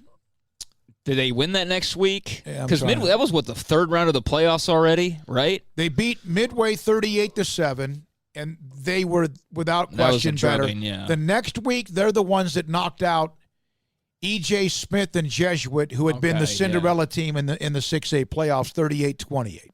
So they won their next game, then lost to Geyer in a couple of weeks. Yeah, they just, going back to Spring Westfield, they just completely overwhelmed Midway, just completely overwhelmed them, and they were definitely the better team that day. But, yeah, Denton Geyer was a really, really good team, and Lands was part of that, and it's always good, as I said to somebody on Twitter a little while ago, when you can beef up the lines.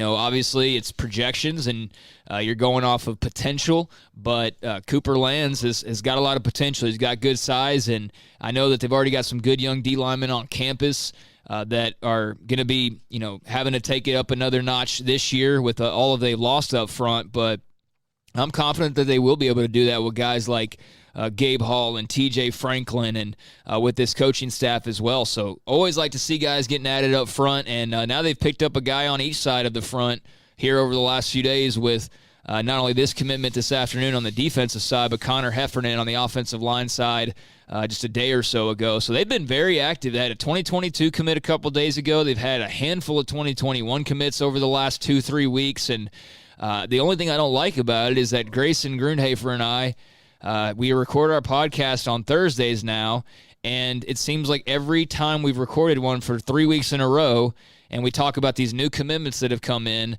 there's a new commit as soon as we get done recording. So you did that earlier today? It happened today, yeah. So we will not have any Cooper Lands talk tomorrow or later tonight when the podcast drops, but that's just the way that it's been, and hey, it's a good problem to have. Well, and Grayson is all into this, as you are, Craig, but Grayson had it up on the board. Of course, Cooper put it up on his Twitter handle that he committed to Baylor. And 6'4", 240, his brother's like 295. Pretty big kid, offensive lineman, I think it is. Is that right, at TCU? I think so, yeah. All right, thanks to Cooper Lance. Appreciate him getting on the show with us. TJ Reed at Bleed Orange 82 on Twitter with a direct message to me, yet another snake picture. Oh, very nice. He goes, it's that time of the year. Smoke. He sends that direct message. TJ's a great man. He is as loyal as we have. Here's what I love about TJ. He's taken a lot of work and stress off of my plate because my Google News alerts for snake-related news, I don't really have to worry about that anymore. He's going to get you. He's going to get you with the snake video. Because he's taking that off my back, because that was something that I took on for many years. Anytime there was a news story about a snake in a toilet, no matter how far away in the world it was, it got sent to Smokey's phone. Yeah, well, it's he and some others, too. Others have jumped on that, and anytime they see a snake video of some sort, they send it to him. The last one I saw that was prior to TJ sending this monstrosity of a rattlesnake that looks like it's 8 feet long. The other, may have been yesterday, somebody sent this to me, and it was of some guys out on the lake, and there's a raft that's like a flat raft, almost looks like a workout mat, but it's a big one. So here you see this snake kind of coming towards the bank, and there's 2 or 3 guys there, and, of course, they got a beer in their hand or whatever. One guy comes walking up behind it, which I don't know if it was a water snake or a copperhead, a moccasin, picks it up by the tail and just starts toying with it above the water. And he said, okay, I'm done with this, and he throws it out towards the lake, and it lands on the mat where his friends were there. And they just poof, they're gone. Yeah. I am not scared of snakes like that, but if just one came through the air and landed on my picnic blanket, I think I'd flip out. I would have left something else on the mat. I'll tell you, there's a lot of things that you wouldn't be scared of, but I'm not scared of moths, but the other day I opened the door and one flew into my ear and I didn't know what it was. And if you had seen me react, you would have thought that it was some sort of those killer wasps they're talking about. Those murder hornets or whatever. Murder hornets. Yeah, that's what I thought. So I don't discredit those people's what fear. What else is left? Yeah. What do you? The UFOs also are now. We've confirmed that we need. I think if there was ever a time that the UFOs are not going to attack us, it's probably right now. You're you guys aren't worth it right now. No, it's true. Let y'all deal with that. No, we're not going to kick you while you're down. Come back when everything's good again. Yeah. When you're fat and happy. Oh, man. Well, he was a good young man to have on, and just made his commitment a few hours ago. So I'm sure it's a big, exciting day. That really is going to be fun. He'll probably get tired of hearing about he and his brother and the rivalry and all of that, but at least early on, that's got to be pretty fun to have that little back and forth with your brother. So that'll be really cool to see once he gets on campus.